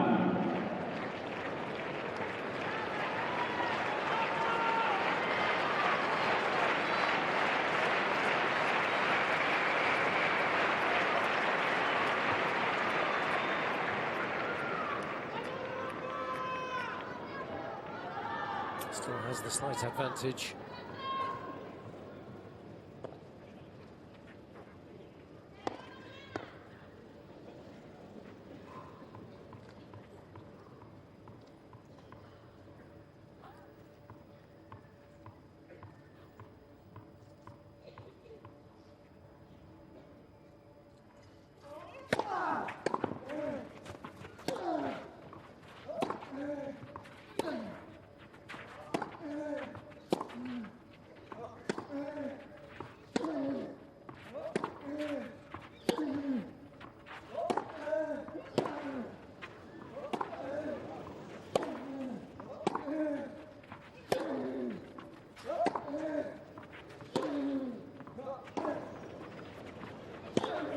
It's brilliant.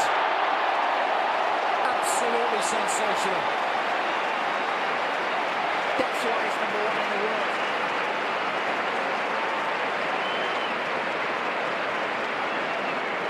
This is incredible. How many times he hits the line in order to stay in the rally. Inch perfect. Each and every shot outmaneuvering Djokovic. 5-3, Nadal.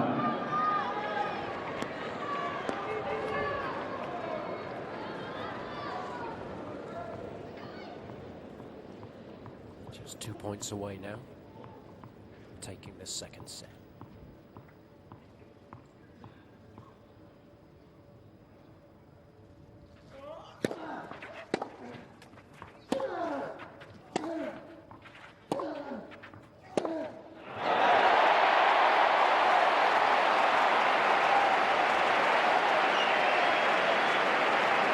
Nadal has been rock solid in this tiebreak.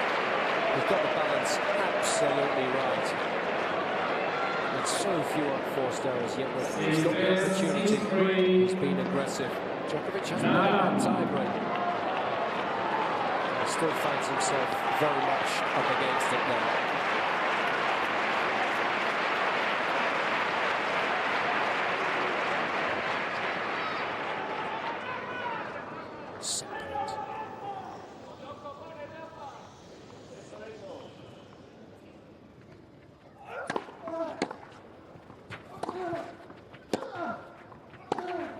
Brilliant.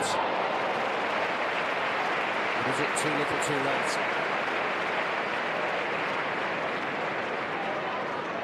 Six-4, 6-4, Nadal.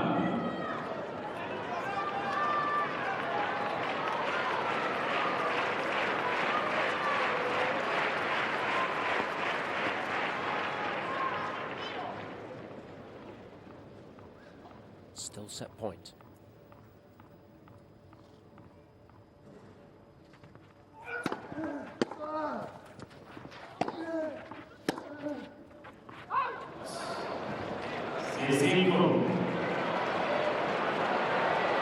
6-5. Nadal. Nice to see how Tony can still smile and see the funny side of the situation. Maybe that's just there's so much confidence in Nadal. Just a little bit of nervous laughter. So probably it. Hasn't been in this position for a long, long time.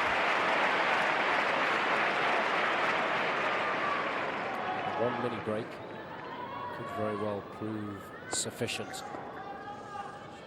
Third set point for the Spaniard, his first on the serve.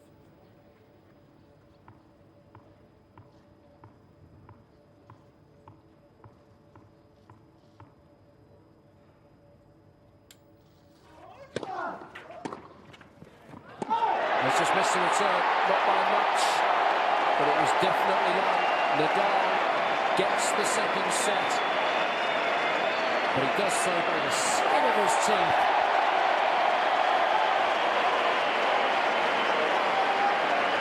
It's turning into quite some match. Winning the distance, one set apiece. 7-6, 7-6, 1 set alone.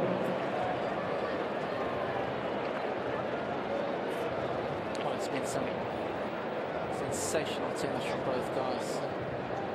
Nadal hasn't been tested like this for a long, long time on the clay court. Look at some of these numbers here.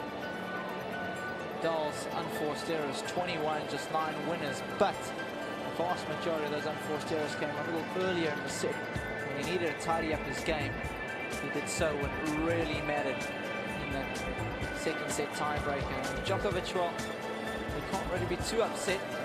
He's played some great ball. Still hasn't been good enough, but fortunately for him, just hasn't played the big points well enough. 0 of 4 break points converted. And when he looks at this set, that's where he lost it.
¿Puedes dar mi agua, por favor?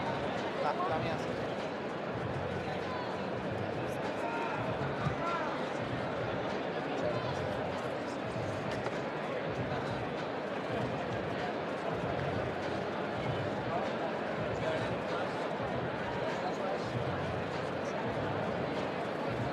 Rápidamente, gracias. Tempo. Well, it'll take a brave man to bet against Nadal winning this one now, given the huge momentum switch that's just taken place towards the tail end of the second set. Remember, Djokovic has never beaten him. Matches have gone the distance. He's always been able to do it in straights. Of course, again, given that we're playing on clay, makes that task even tougher. Último set. Por favor, siéntense rápidamente. Gracias. Los jugadores están preparados. The first couple of games in this deciding set, massive for Djokovic. Remember, in Monte Carlo final as well, those first 3 games took 39 minutes. And when Djokovic wasn't successful, it was Nadal who ended up running away with the match.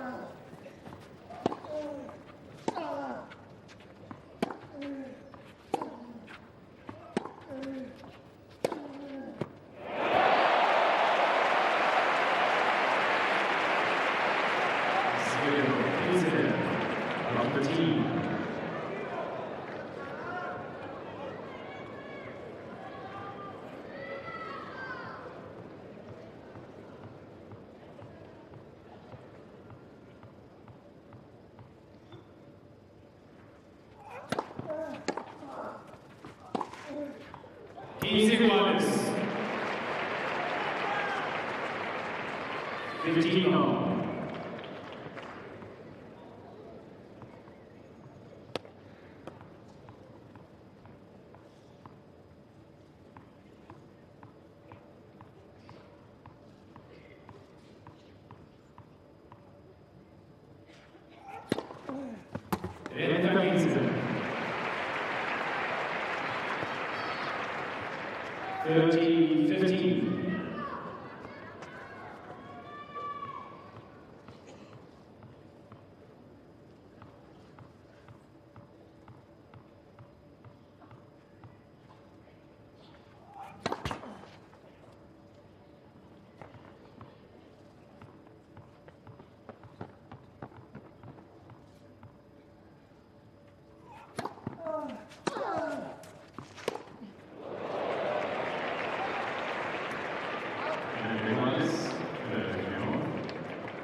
He's got to hang in there.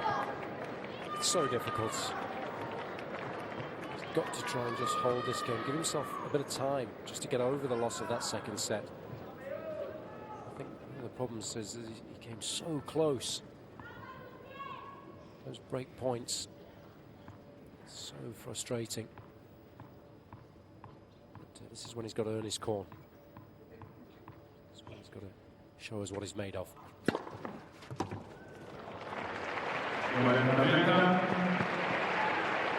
40-30.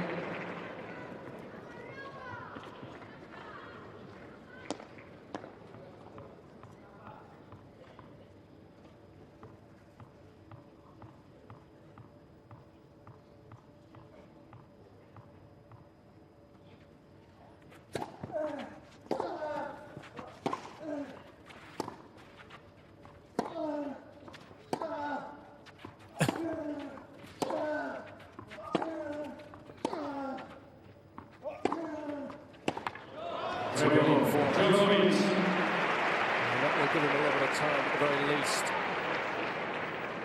Primer juego, último set. First game, final set. That was a nice positive hold in the end.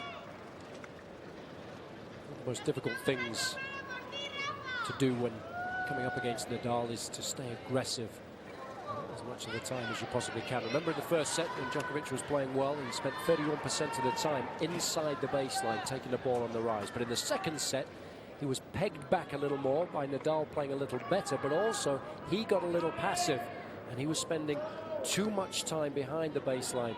Only 19% of the time up the court taking the ball on the rise. So the combination of those two things, the fact that he got a little tense and the fact that Nadal started to make fewer unforced errors and play a little better, be a little more forceful with the forehand, meant that the Spaniard was able to turn things around. So Djokovic now in this third set has to try and get back to winning ways by doing exactly what he was able to do in the first set. And that's by taking the ball early and dictating play.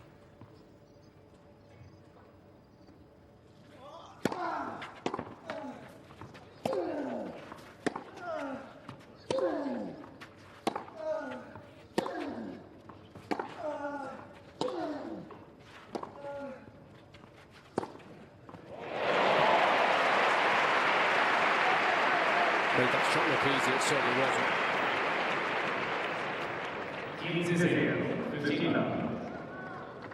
It's that low.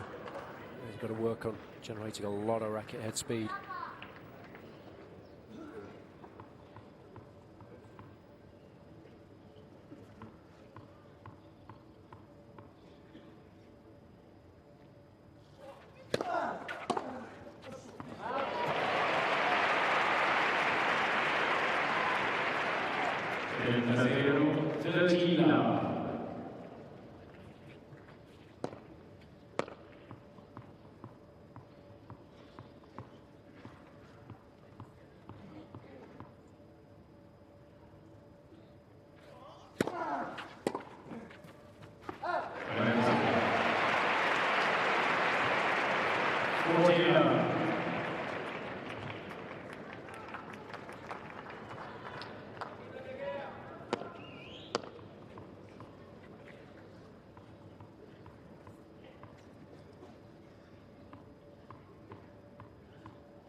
a little more assured on serve now. On a piece.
Just works so hard here. Craig Courtcraft when under extreme pressure.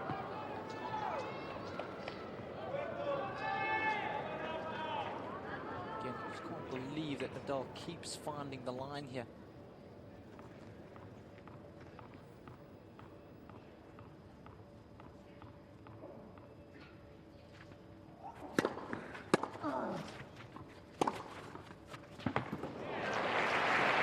Good to see.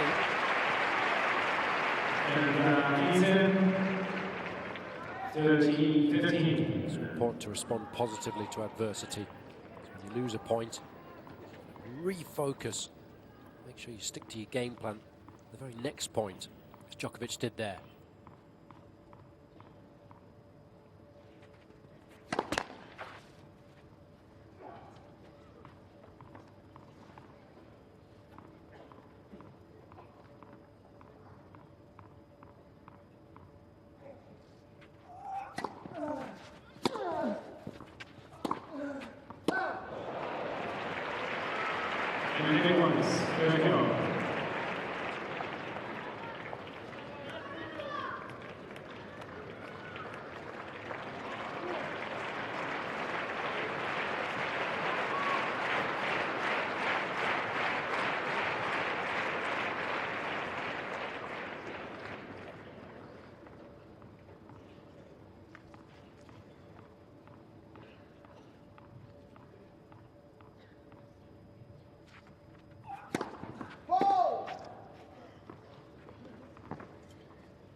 Another one of those attractive baseline runners. Djokovic can't believe that Nadal's missed. He hasn't hit the back of the line.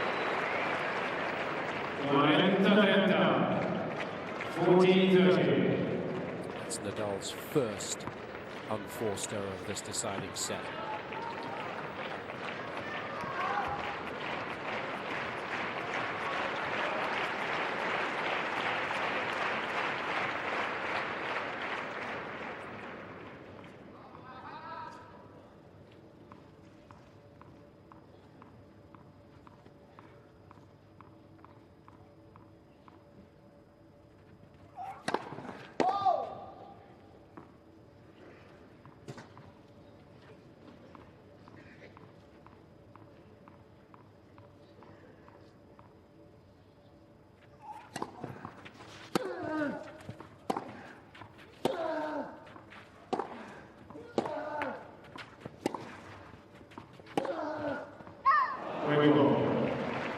Djokovic. As long as it There comes is in, the he's first the point serve. for yours, That's please. the advantage of serving first, so he might start to get some I will belief tell back. them, I cannot believe it. It's not, I mean, come on. it's not my decision. I don't know how they could. Yeah, but they cannot decide. I will about tell them.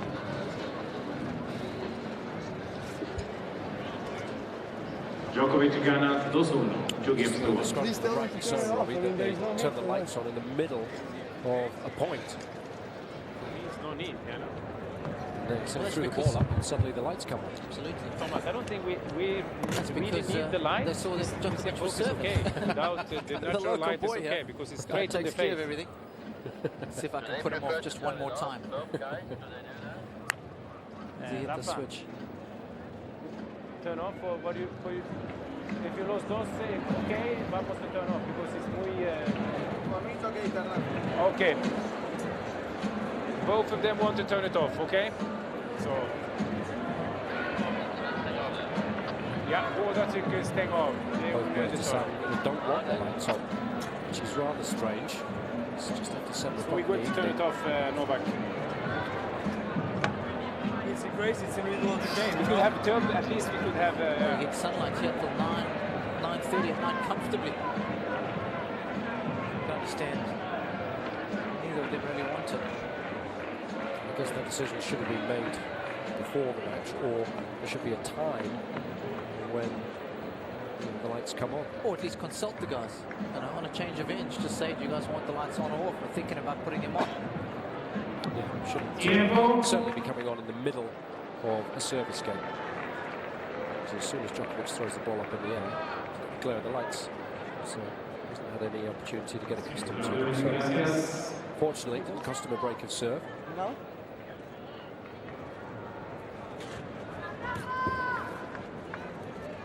Just been reminded that it is indeed new balls. So Plastic.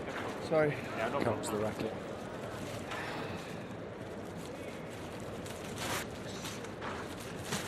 This third set's been going about 15 minutes now, so Djokovic has had enough time to regroup mentally. Although just now, I think, he's starting to turn his attentions to the possibility of winning this third set.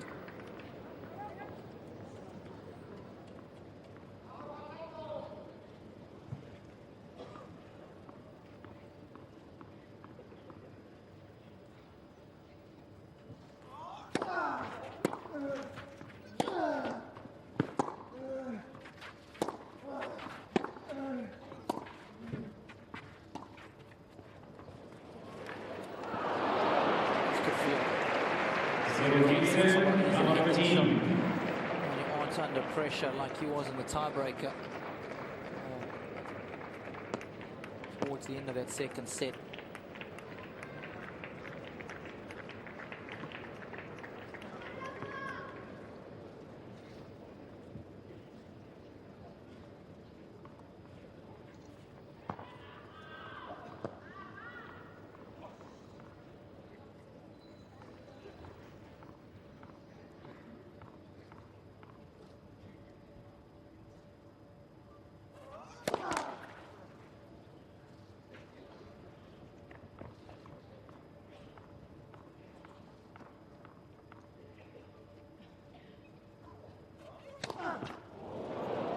I've never seen that before. Number 13. It's unbelievable. I mean, I've seen Anna Kournikova do it. I've seen Elena Dimensionova do it. I've never seen Nadal do it, or anybody else on the men's tour for that matter. I think that might make CNN's highlights of the day. Low lights, surely. That's incredible.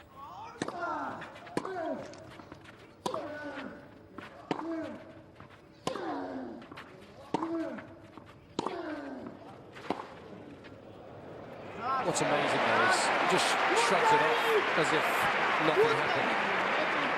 You know, one of those sports reels where you have unusual moments. What happened next? It's a question of sport. One of my favorites.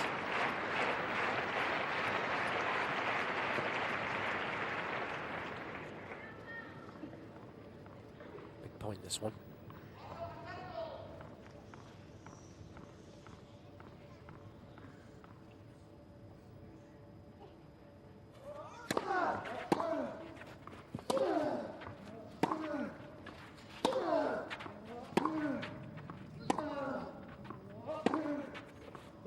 15:40. Again, another winner greeted with a stony silence.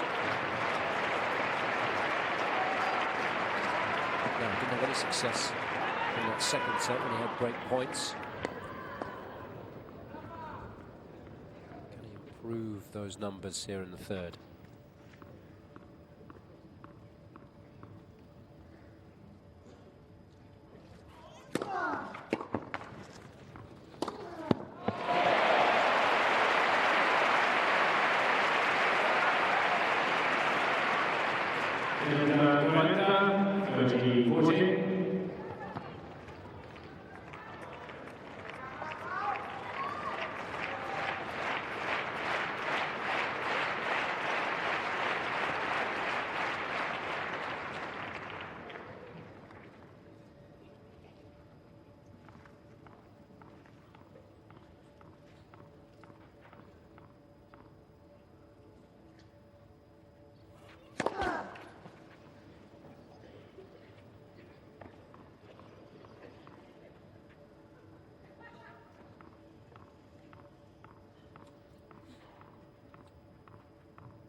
There's the break. Djokovic.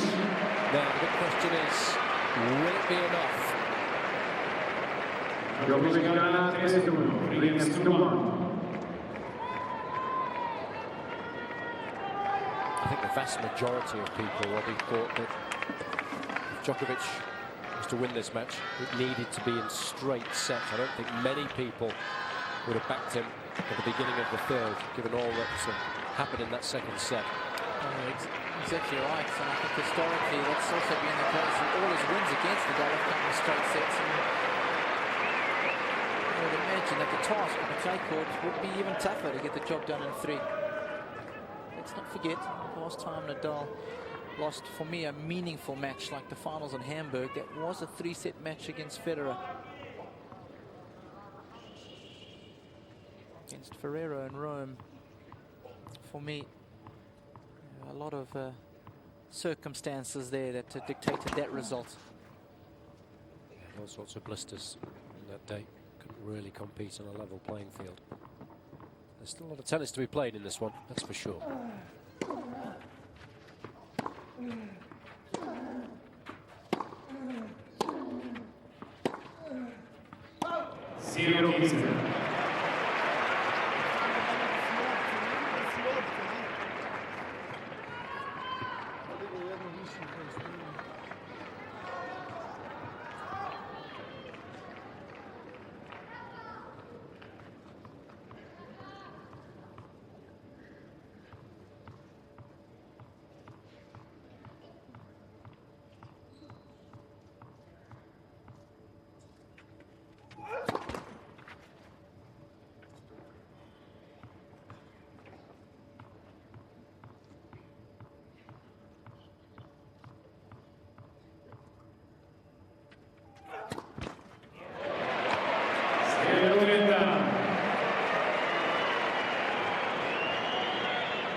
awareness and balance around the net.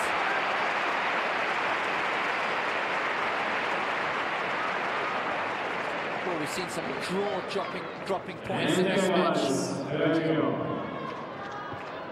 How many virtual winners does he have to hit before he finally wins the point? It's unbelievable.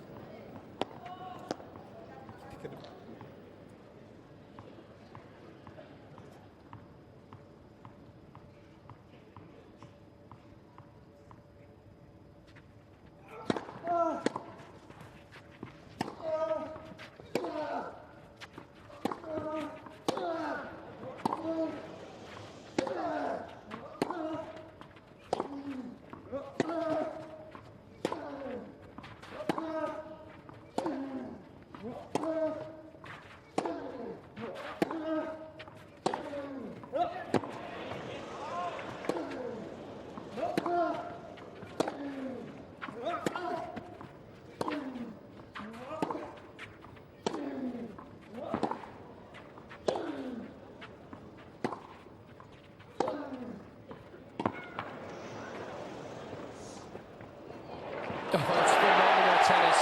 Djokovic is starting to cramp up.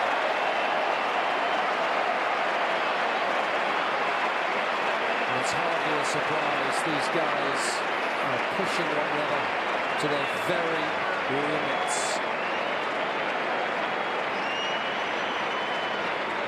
They're both redlining their game. This is one of the best rallies of the match. It had everything.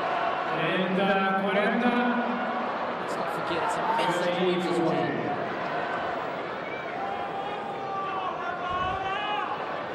And then you got a laugh at the end there. It was like Djokovic had a wooden leg. Just couldn't maneuver himself.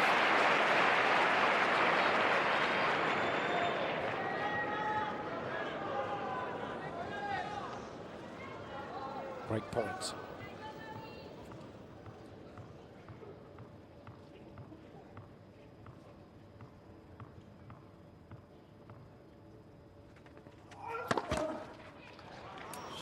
It's going to be hard for him to serve effectively if he starts cramping up. So that's the leg that you push off to serve.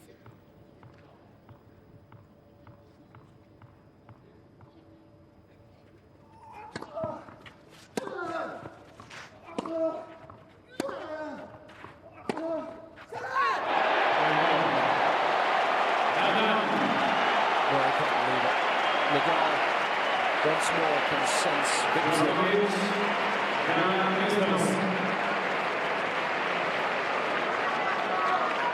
Djokovic still leads 3-2, but we're back on serve.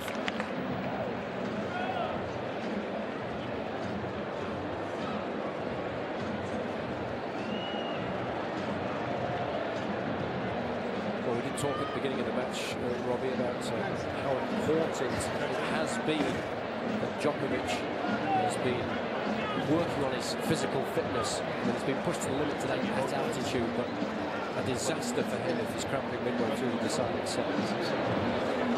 Spell the end of it for him. Because Ice. Yeah. Ice, por favor. Perhaps just starting to think about those opportunities that he had in the tail end of that second set. Everything transpired in the tiebreaker as well. It's got to still be playing on his mind. I know we're deep in the third, but things like that don't go away easily. You see him still kicking the lines. He's definitely thinking about what had transpired.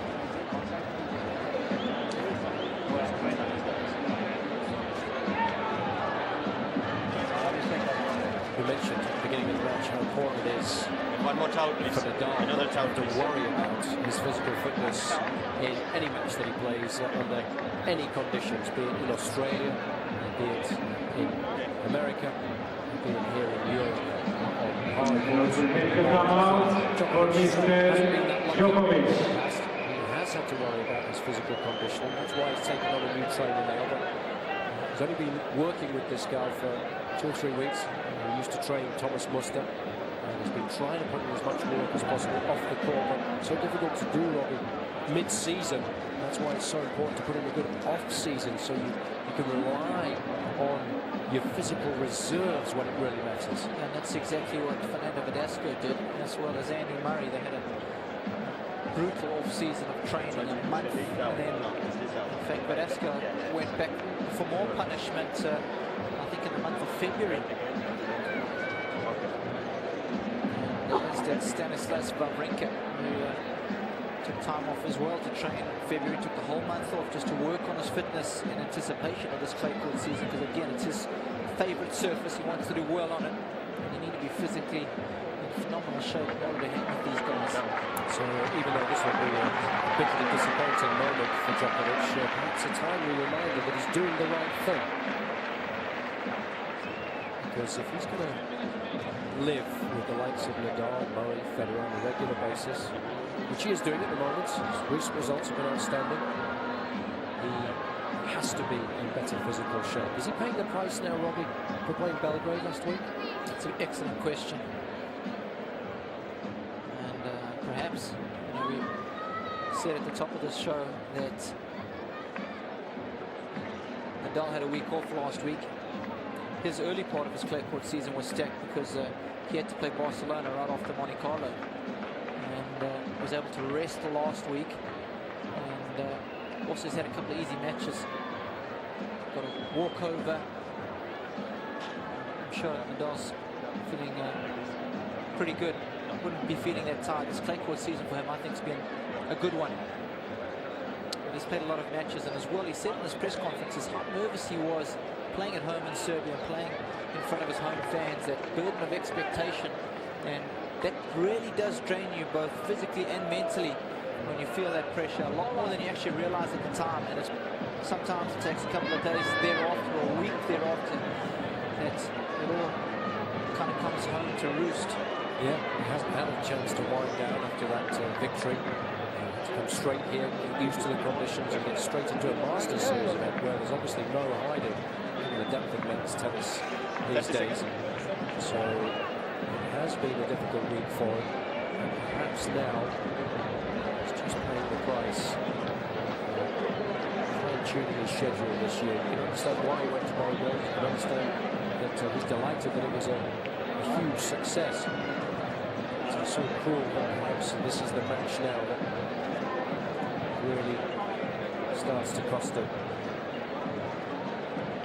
Hopefully the treatment will have helped. Tiempo. Gracias. We'll tell very shortly if that is indeed the case as the match moves into its fourth hour.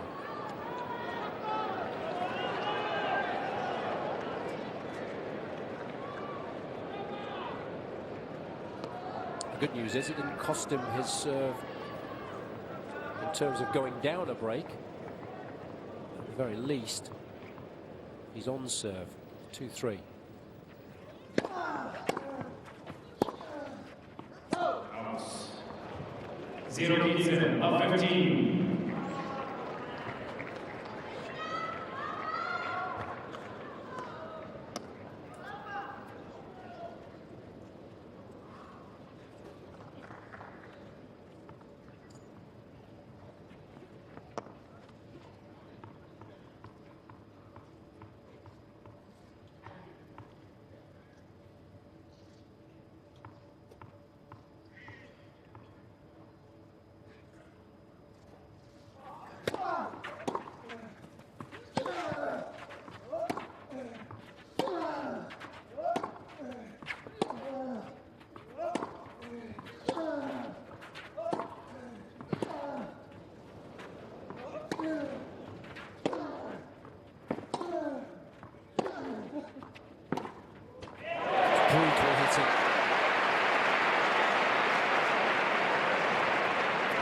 Begging for some divine intervention.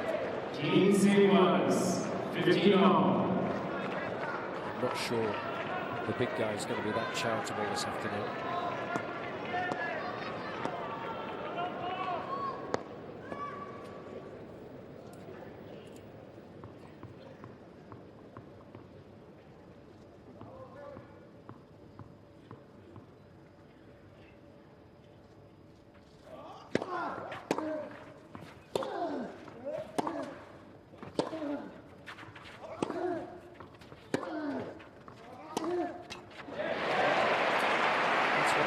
to his forehand when it does break down. Just hit through it. So too much spin. 30-15. Got an extreme grip on the forehand side.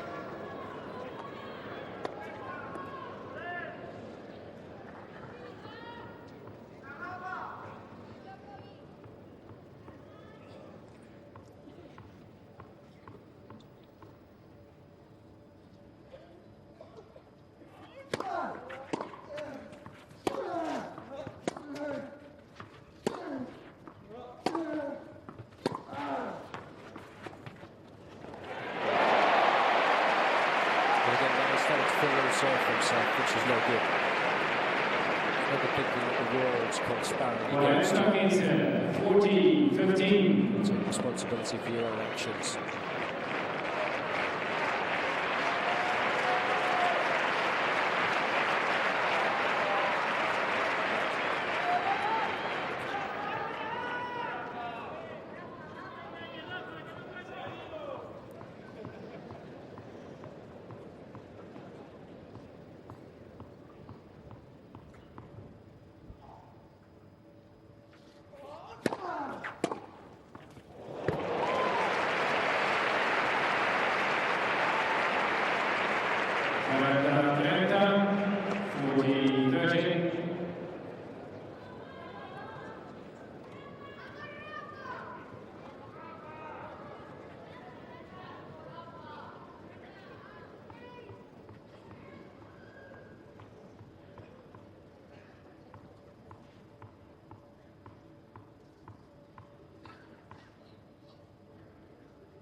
Yeah, it's brilliant. Inch perfect.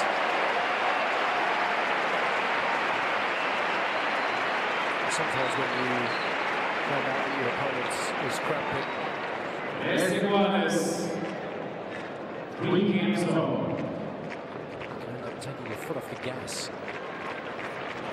Or perhaps thinking, okay, well, I'm just going to keep these rallies nice and long. Not Nadal. He's done well. He's stayed aggressive, yet consistent, which is the perfect combination on clay.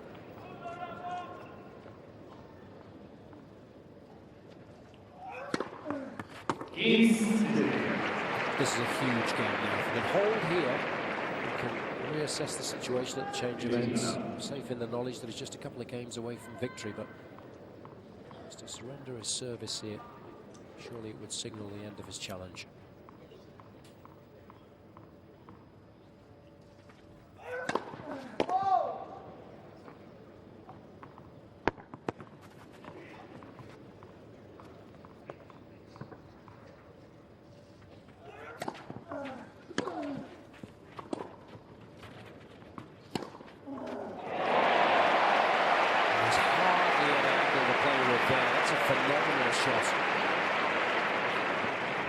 Set up by this great deep return of serve.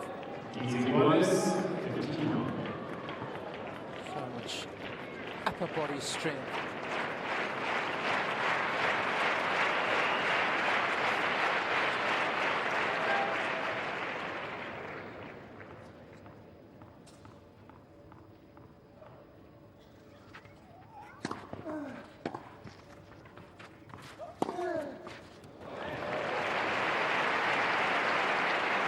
He's got to play. 30-15.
brilliant backhand.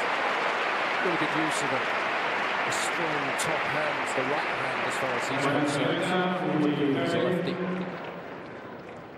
So good at drawing that ball across the opposition when they come in. Djokovic was so strong. He missed his first serve in the second set. Hasn't been the case here in the third. He's only won 2 of 10 points so far. So Nadal doing an excellent job of attacking his weaker offering.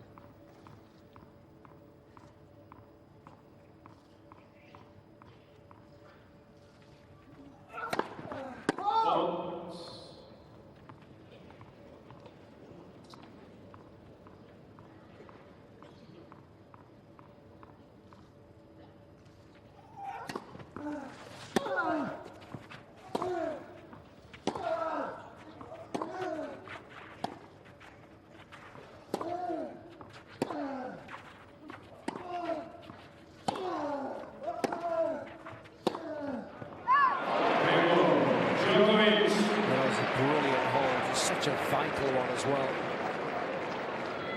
Djokovic now has a chance for a little more treatment perhaps, and certainly a chance to reassess the situation. 4-3, he leads third set. On the top now.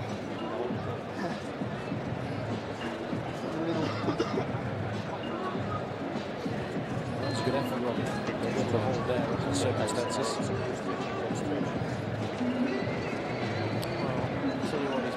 Take as deep as I've ever seen him.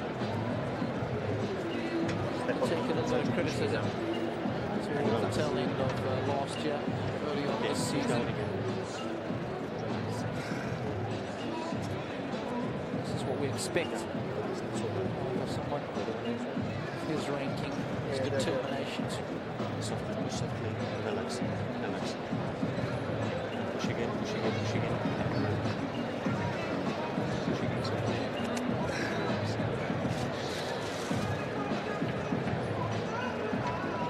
Give him everything today. That can't fault him. Push again.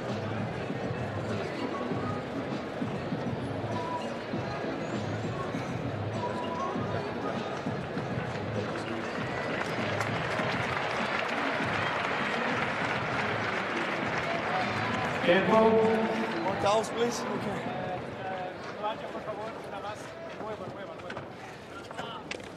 Crump just spreading up the leg a little now towards the hip flexor region. Crucially, he was able to continue moving freely throughout the course of the last game. Does have the advantage of serving first in this third set. That could prove vital.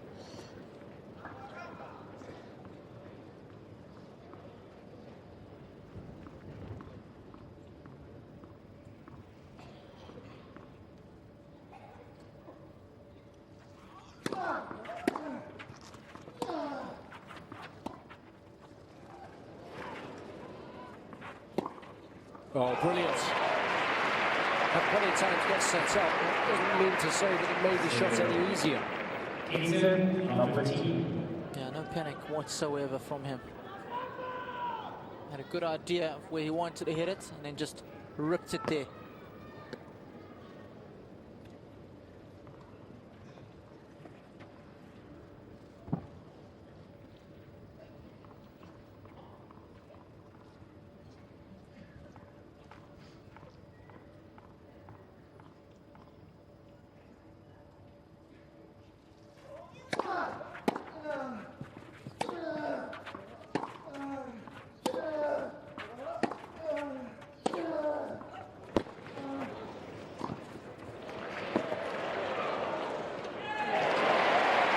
First point Nadal's won against this deciding set. He's 1 for 4 now. Timed his move forwards beautifully.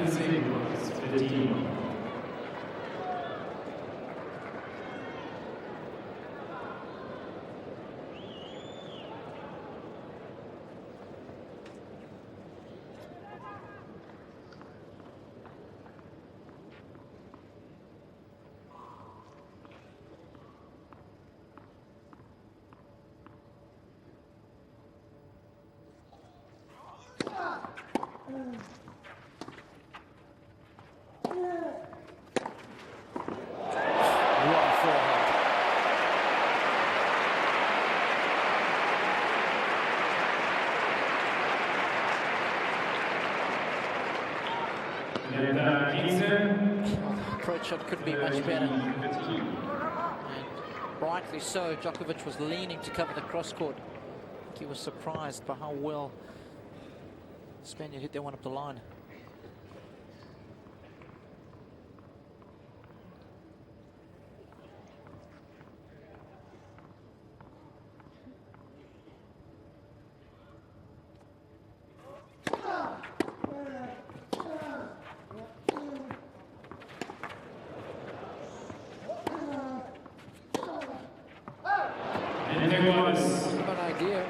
Change things up.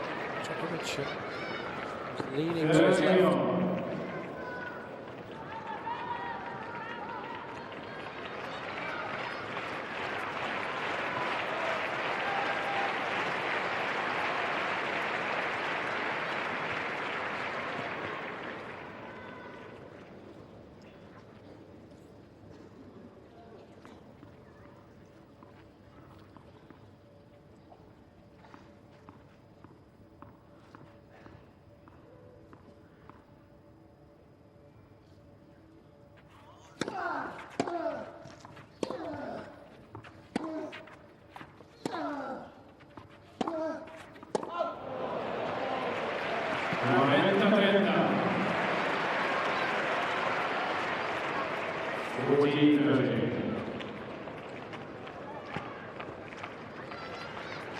Certainly had his fair share of opportunities this afternoon.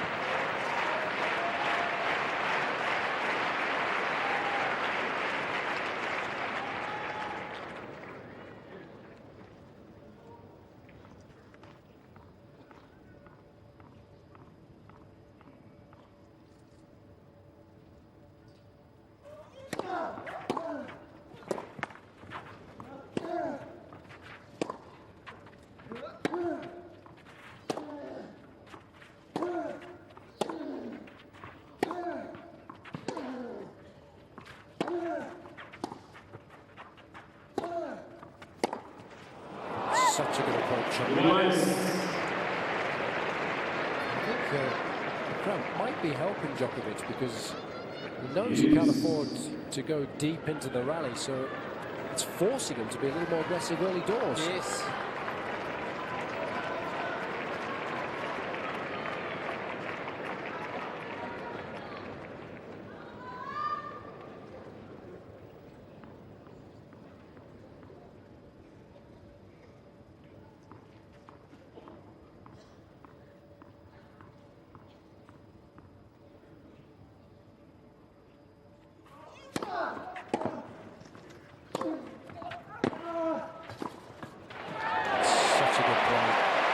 Does it time and time again. Whenever he really needs a point, he's so quick to get to the net. And again, it's a good play if Djokovic is being more aggressive.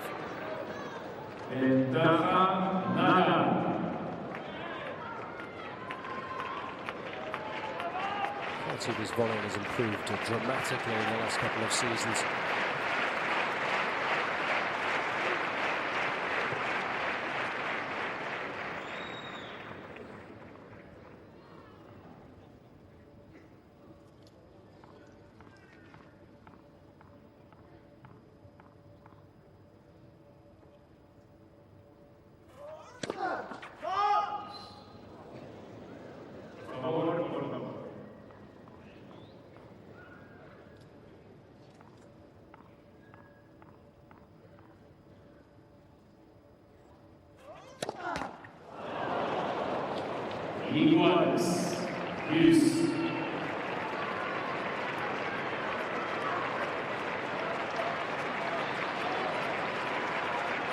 Generally speaking, he's made a lot of first serves in this set, 20 of 24. He's served a couple of doubles. At the beginning of the clay court season, after winning in Monte Carlo, he suggested that the one shot that he wasn't happy with was the quality of his second serve.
right play, but it's again just an execution error.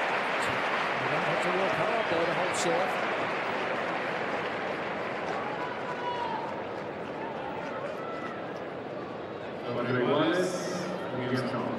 Two ways to look at this, Robbie, I think, from Djokovic's point of view. Yes, you can get frustrated that you've had chances and you haven't been able to make more of those situations, but the other positive way of looking at it is that you're having all these chances, so you've got to back yourself, surely, if you keep getting them, to make the most of them sooner rather than later. I agree with you more. There's always two ways of looking at things. At this stage in the match, you've got to take the positive route. I think he's got to stop being a little so emotional every time he loses a point. So I think he's sending the wrong signals to Nadal. And 4-all in the third set, I think if you'd given him that at the start of the match, he would have taken it. 100%. It's not all doom and gloom. He's done remarkably well to find himself in this position. Nadal's still there for the taking. 30-0. At this stage in the match, you've got to give Nadal nothing. Don't show any of your hand. Brilliant.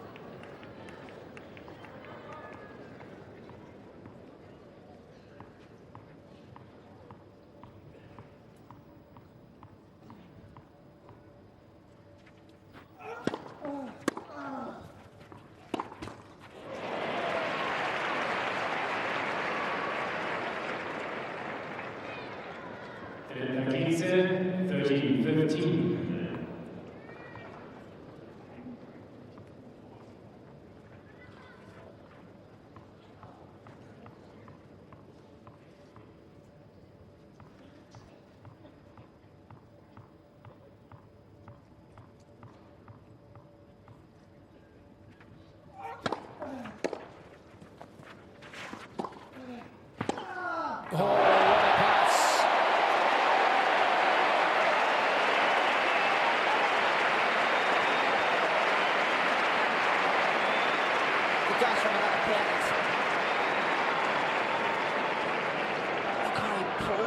That right leg. So much strength and power.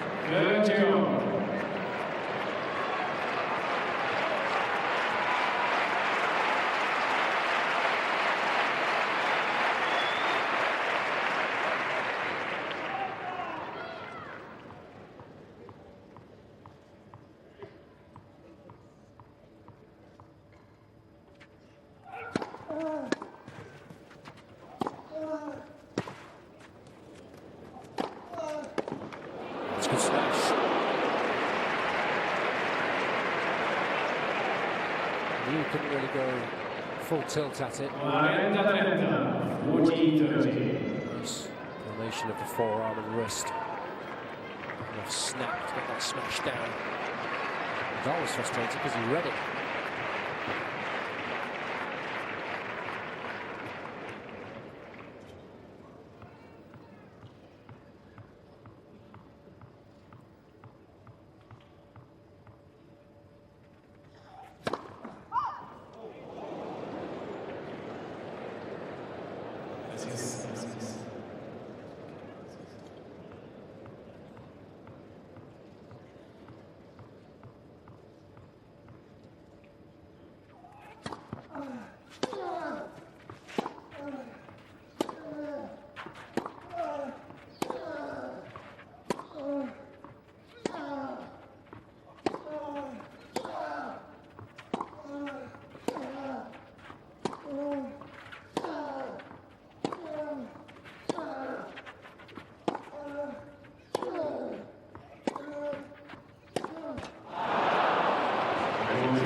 Gutsy effort. And despite the fact that he's been cramping in this third set, despite the fact that he feels he's been hard done by the tennis gods, Djokovic finds himself now, incredibly, just 4 points away from victory. 5-4, third set.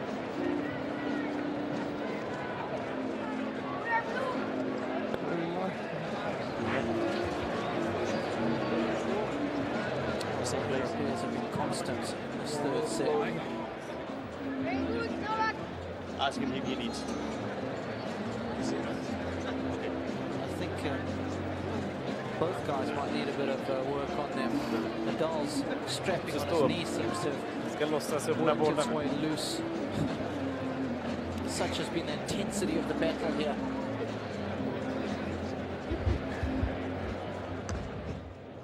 We've been at it almost 3.5 hours.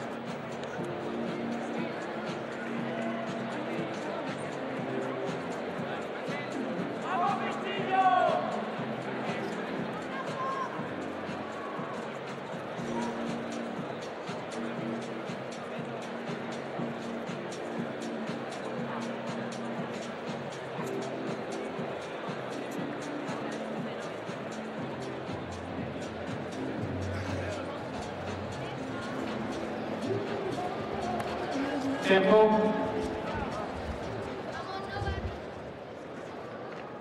Continues to get that left leg treated, but seems to be able to move okay. Yet there's no doubt that he's trying to keep the length of the rallies a little shorter. It's helped him, it's forced him to be aggressive in this third set, as he was in the first set. There's an awful lot of pressure now on the shoulders of Nadal. It's to hold serve to stay in the tournament.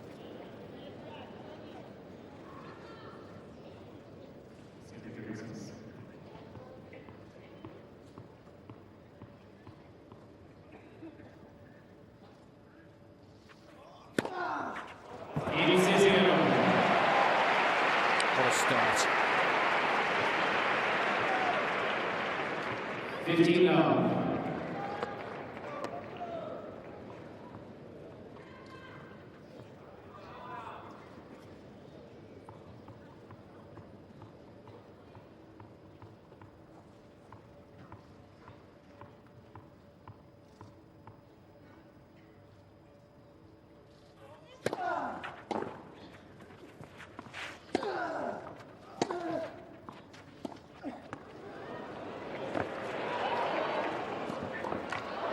Oh, brilliant. What a get from Djokovic. But what reactions from Nadal. It's astounding the quality of the points. Game after game, these guys are coming up with 30-0. ridiculous 30 games. love. Remember, they've been on court almost 3.5 hours. Average rally length, well over 10 shots. Some well into 30s. Still, finds the energy to hustle and bustle.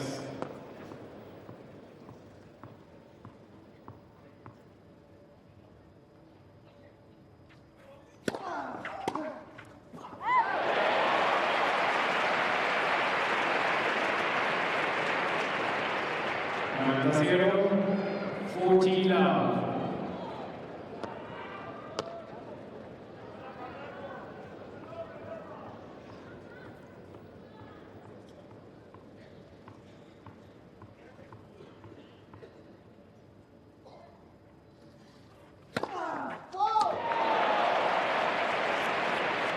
It's very close. I thought it caught the line. It's very sporty of Djokovic. But I'm sure the umpire would have seen to it that Nadal got the point anyway. But no, he didn't make the umpire do that. Very solid service game. And he just caught. 5 games home. His best service games of this third set.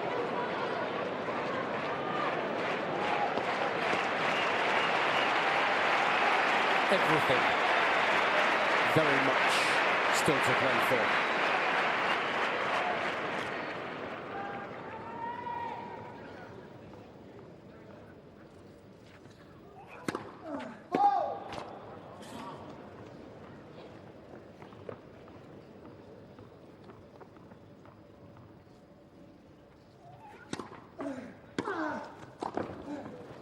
Oh, yes. What a time to throw a little bit of S&V. 15-0, 15 love. Stefan Edberg would have enjoyed watching this one. Only the 5th point out of 13 in this 3rd set that Djokovic has won when he's missed that first serve. So nice to see him thinking clearly under pressure.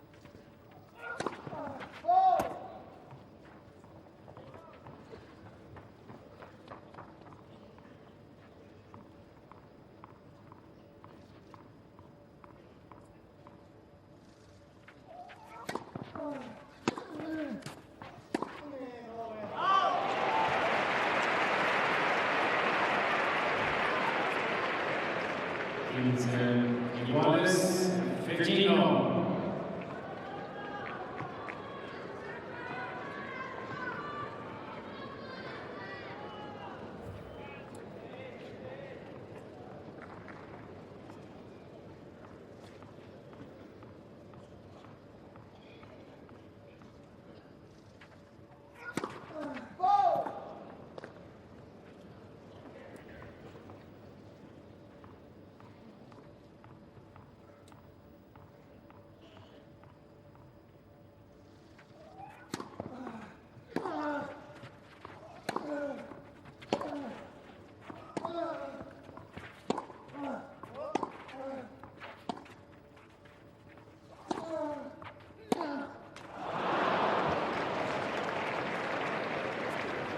Kaiser, 13-15.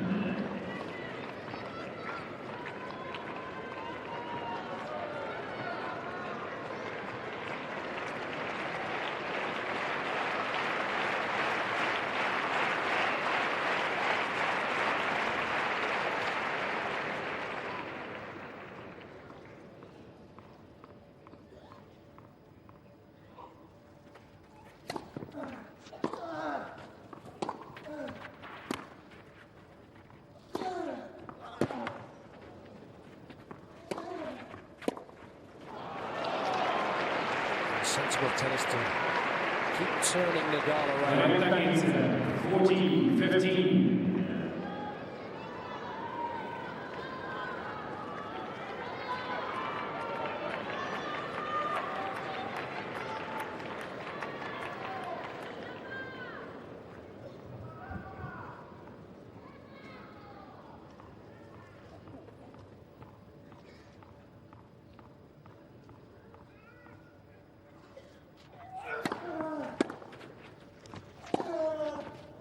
Superb stuff.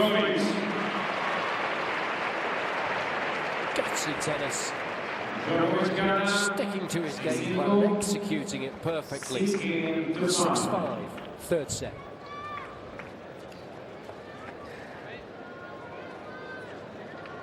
I just can't help thinking that this semi-final match reminds me a lot of the Federer-Murray match, the semis of the Masters Cup late last season. Murray gave his all, but when he had to come out the next day to play the finals against Davydenko, he had absolutely nothing left in the tank. Don't mention the final. Don't mention that he's got to come out and do it all again tomorrow. Absolutely. But I mean, this is what it's all about. And you know, matches like this will give him that newfound respect in the locker room that he so much desires and craves. And which, to be perfectly honest, had suffered in the past because he hadn't completed matches then when perhaps he should have done. That semi-final in Monte Carlo springs to mind against Federer when he had a sore throat and he quit when he was a set and a break down. But there's none of that this afternoon. It's been a remarkable effort.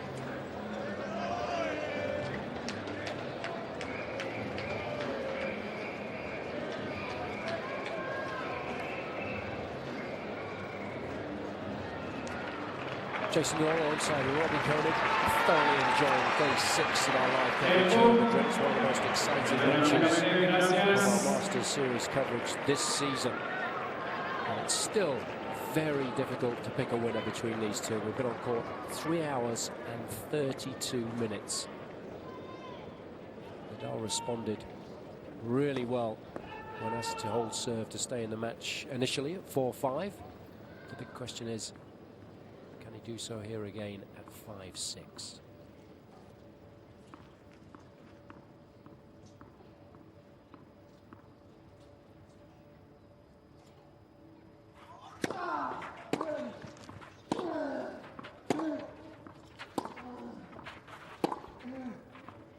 Please visit.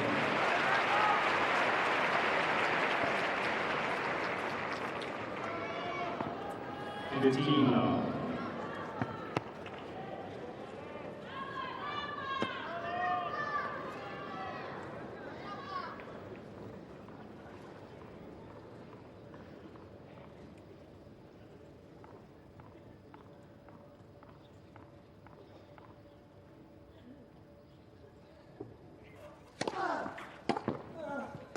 Oh, it's a brilliant return. He just skidded off the service line a little bit.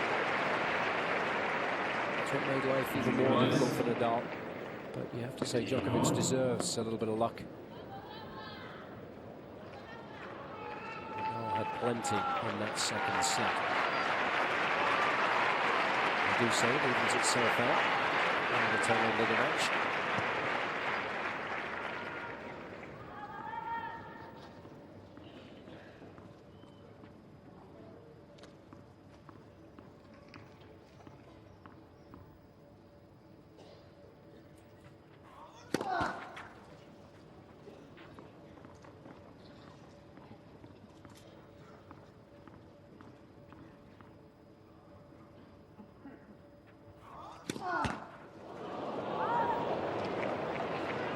He's 30, 15, 13. A little bit more finish there.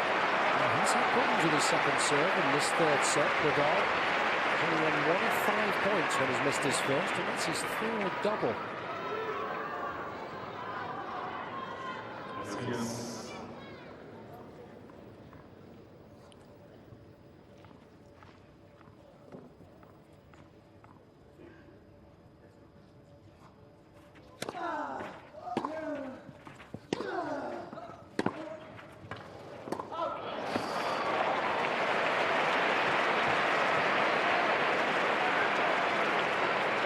And there was 30.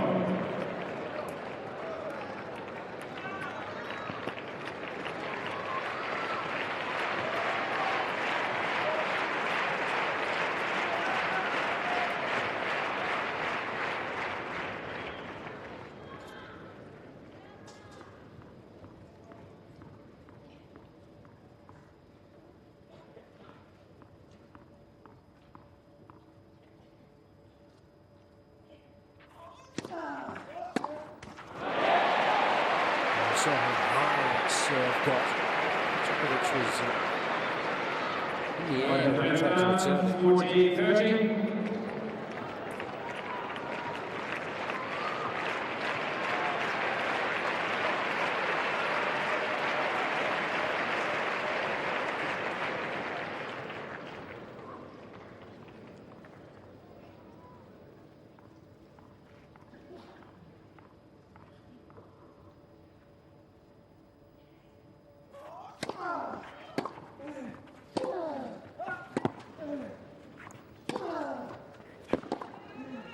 Oh, I don't believe it. What a shot. Tennis out of this world. I thought it was a winner. I can't believe he even got there. Let alone was able to put that much on it.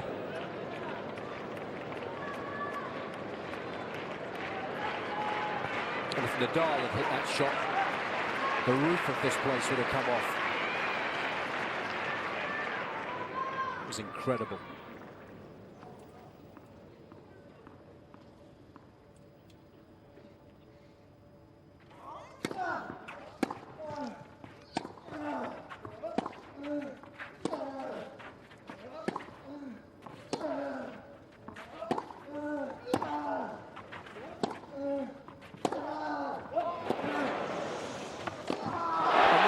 Superlatives.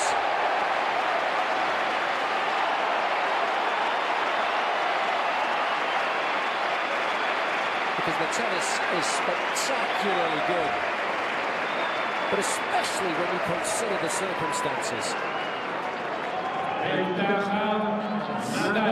Wizardry from both players.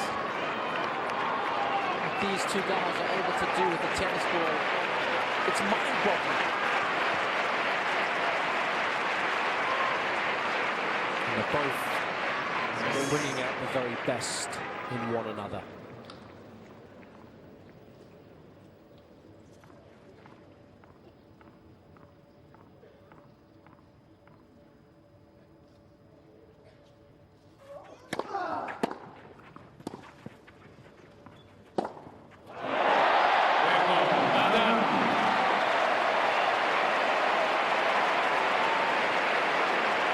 Well, it's fitting, surely,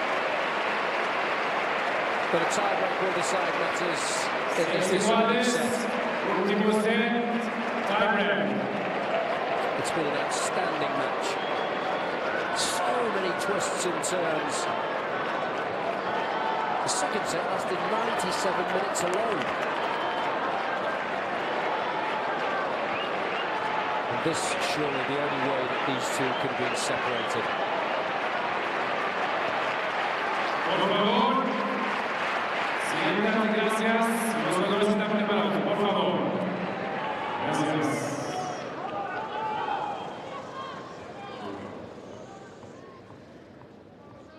Let's see who can hold their nerve best. 1-0. So that's the perfect start. Djokovic.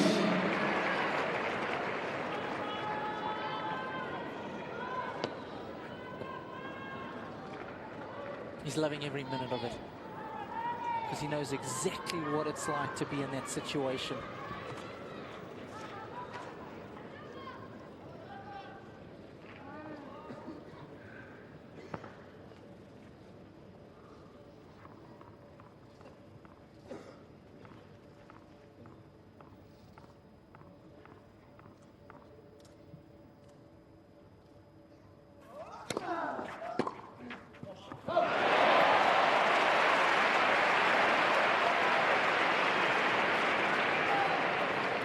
Iguales, 1-1.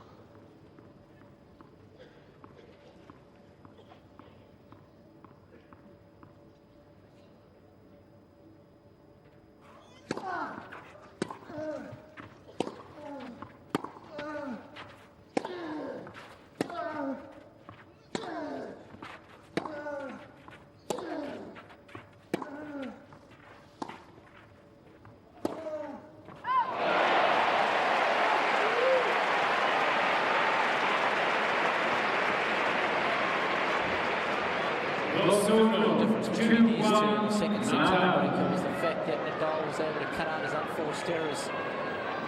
Novak wasn't. Yeah, in fact, Nadal made one. The 12 points that they played in the end.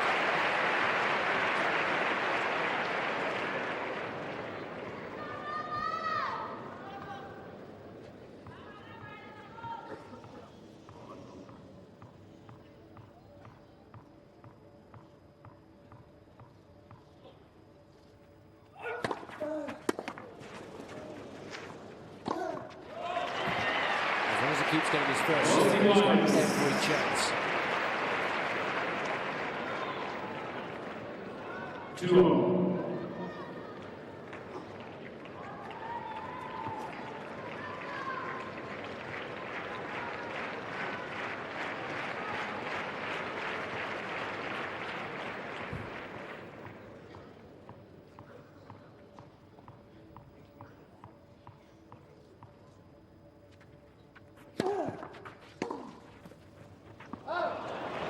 It's a sensible serve, got the pace off it. 3-2. Djokovic. He got it in.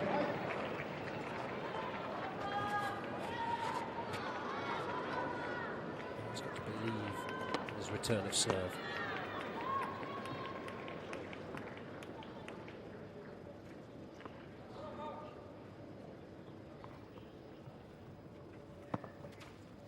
Pressure reverts to Nadal.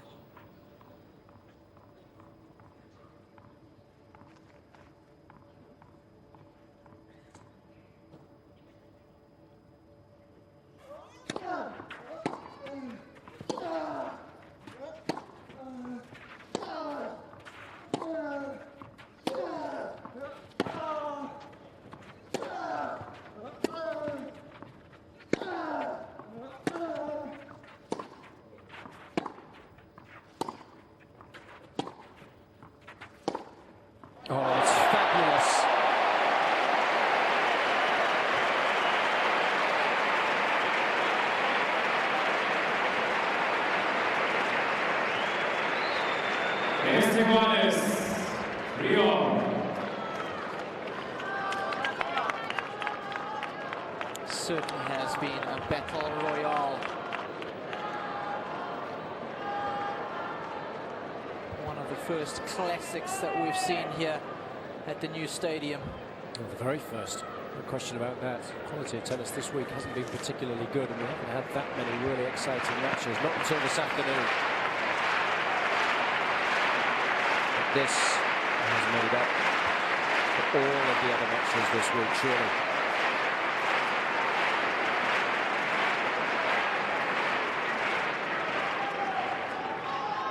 We've had a veritable feast of entertainment since this match kicked off 3 3/4 of an hour ago.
Close, and Djokovic let the ball go.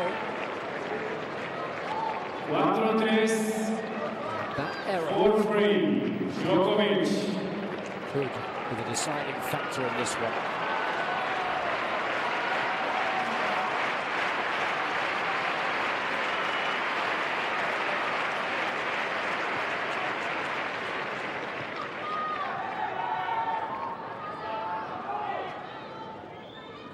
Djokovic 3 points away.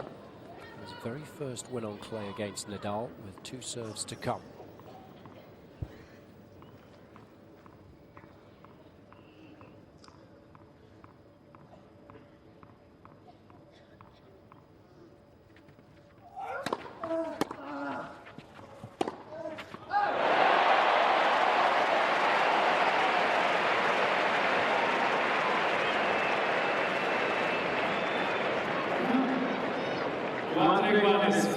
Well, I think it's better than being tentative.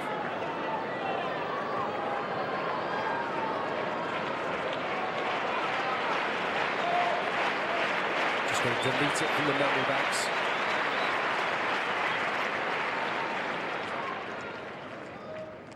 For all.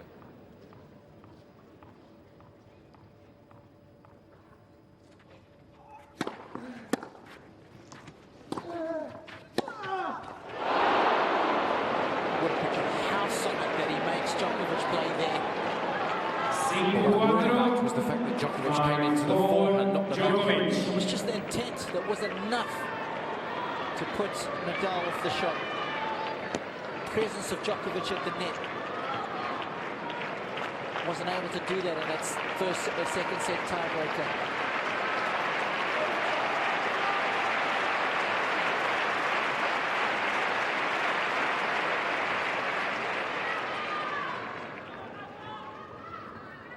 2 points away.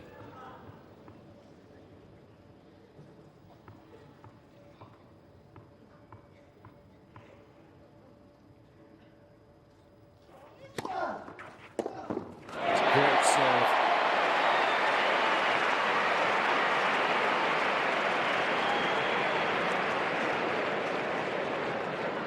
Cinco iguales. 5-all.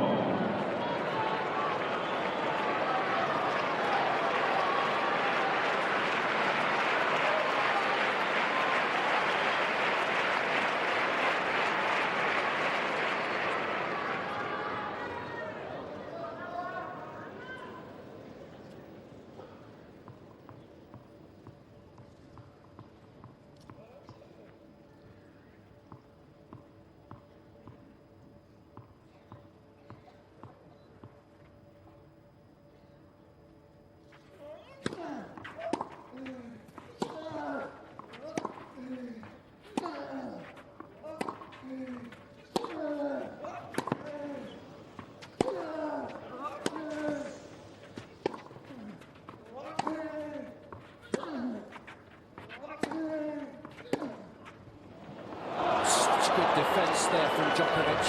6-5, Pulled the trigger with a couple of Djokovic. forwards early on in the rally. Djokovic was able to resist beautifully. Well, it's been a long time coming. 3 hours and 51 minutes these two have been doing battle.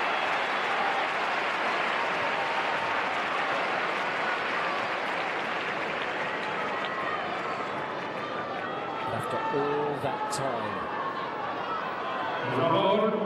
Djokovic has worked monumentally hard to reach match point.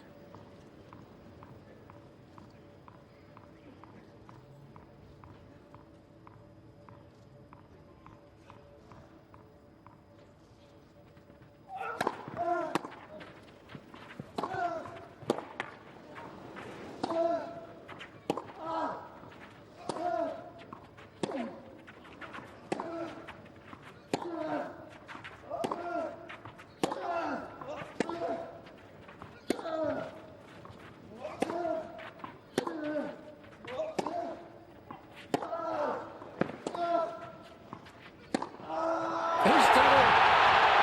What a point! Ridiculous! Djokovic did absolutely nothing wrong. He asked all the questions from Nadal. Remember, Nadal was match point down. And if a bad bounce as well, jumped off the court. But he made the adjustments in time.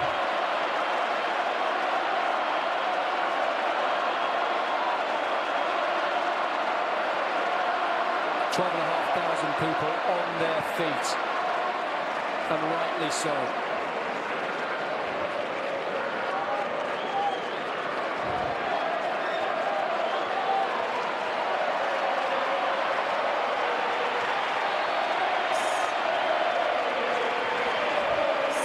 Iguales. 6-all. Gracias. Favor.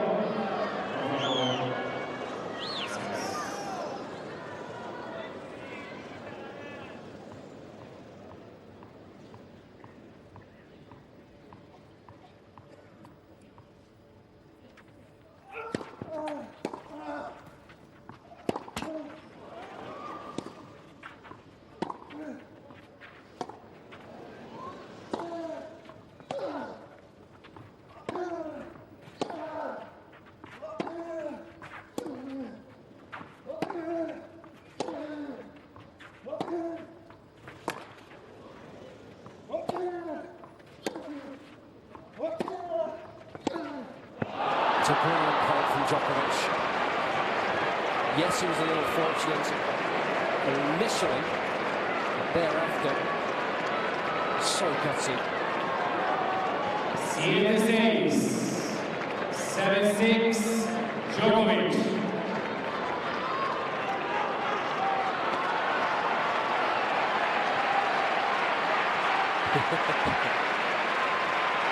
Looking for the big guy. Listen to him.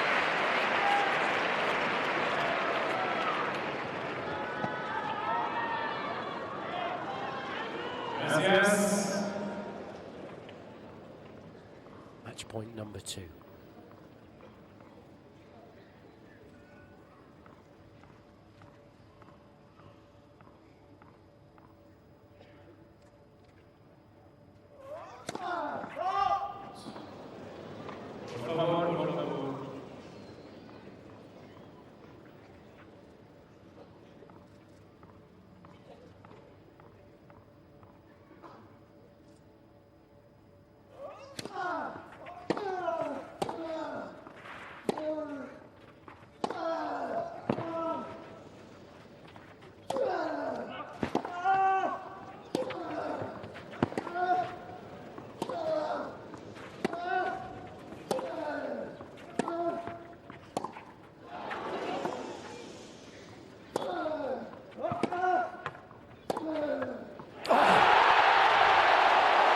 It's incredible. Absolutely incredible.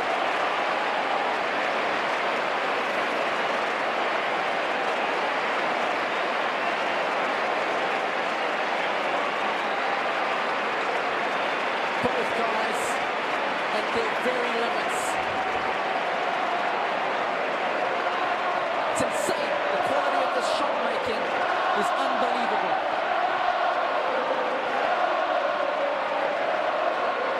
Siete iguales. 7-all. Gracias. 2 match points saved in the most sensational fashion.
This is Nadal's chance to win the match.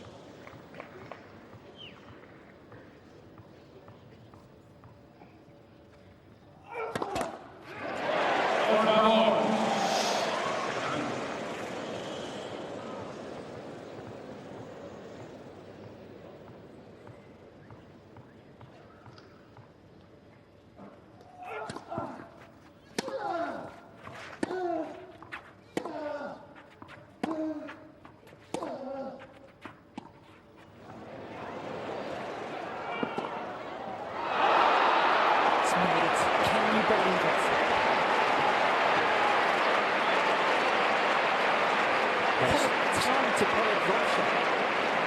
It's not only Nadal who can come up with the goods when it really matters.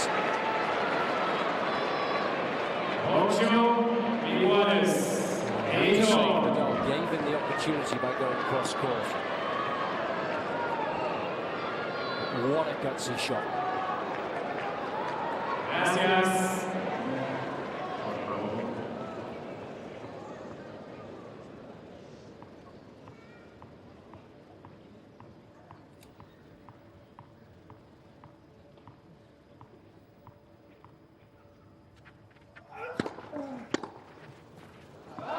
It's a brilliant serve. 9-8 Given the circumstances. Djokovic.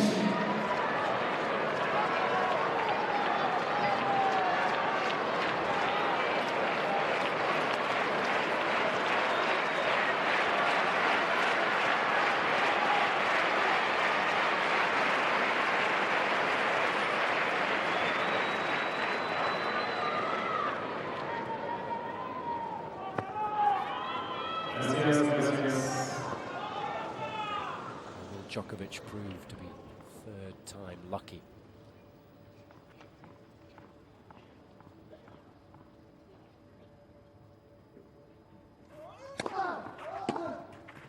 Out. There he goes.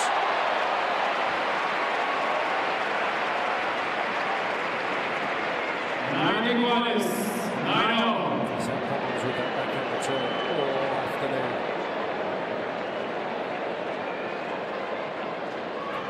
Nadal lives to fight on.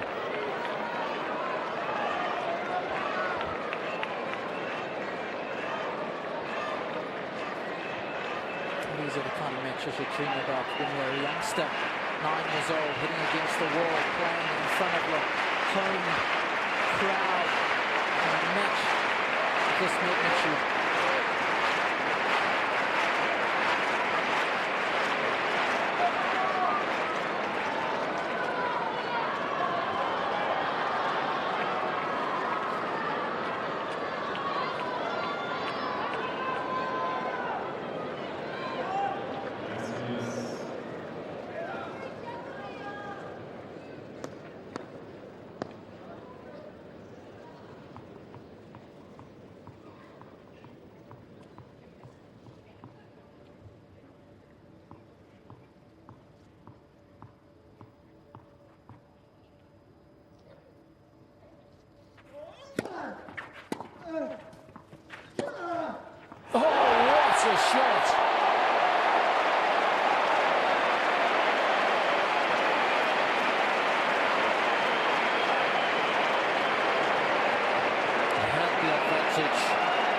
because it was the elements of surprise did in Djokovic there. 10-9.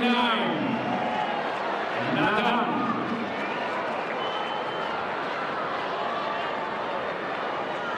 Por favor. Por favor. Los dos están preparados. Gracias. That's what all great match players can do. Choose the appropriate moment to mix things up. Match point number 2.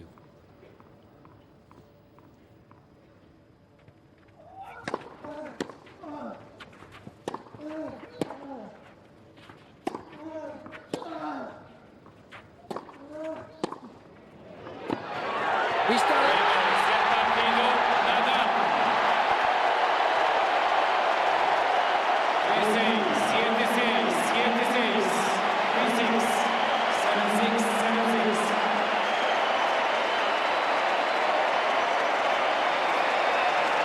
What a match.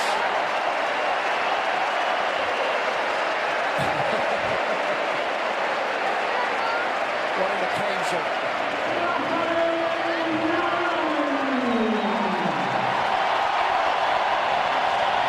What a baptism of fire for the Magic box.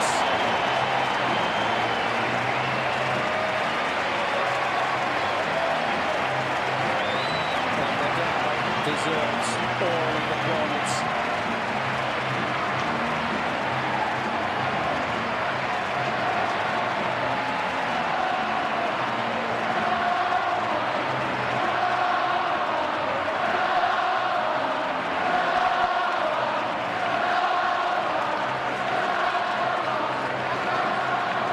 The longest match in Tennis Masters Series history. 4 hours and 2 minutes it took Nadal to move safely through to tomorrow's final.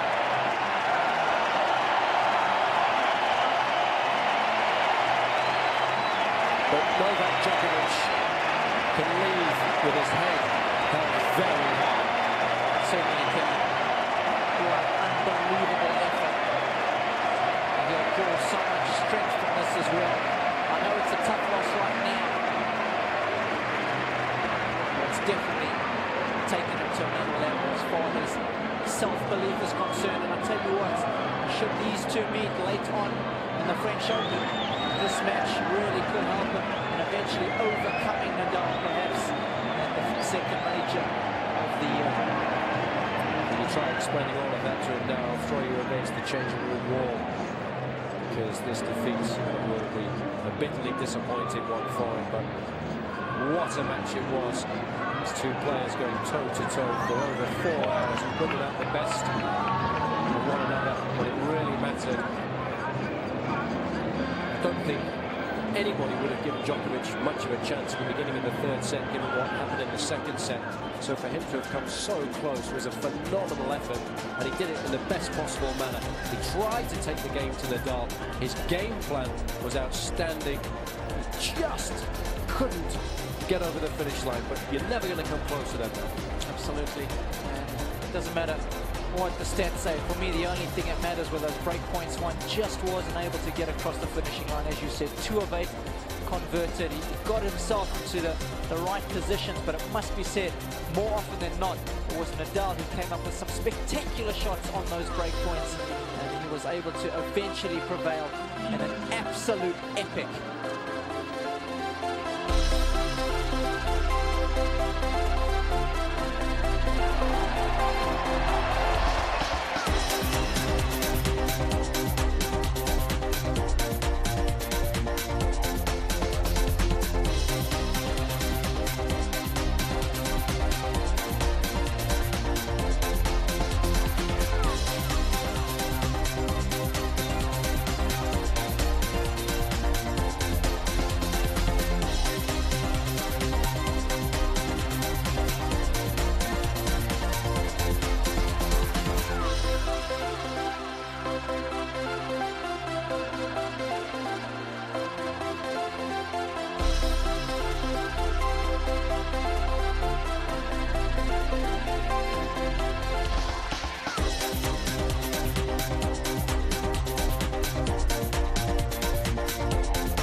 that's me done in for the rest of the evening.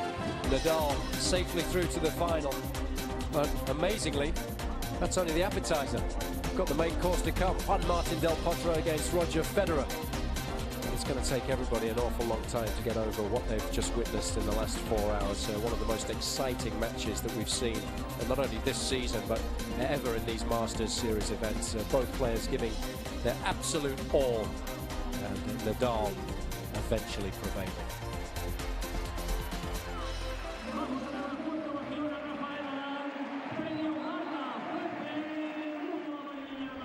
Well, that's only one of the semi-finals. We've got one more to come, but of course it's going to take a little bit of time to empty the stadium and get everybody who's lucky enough to have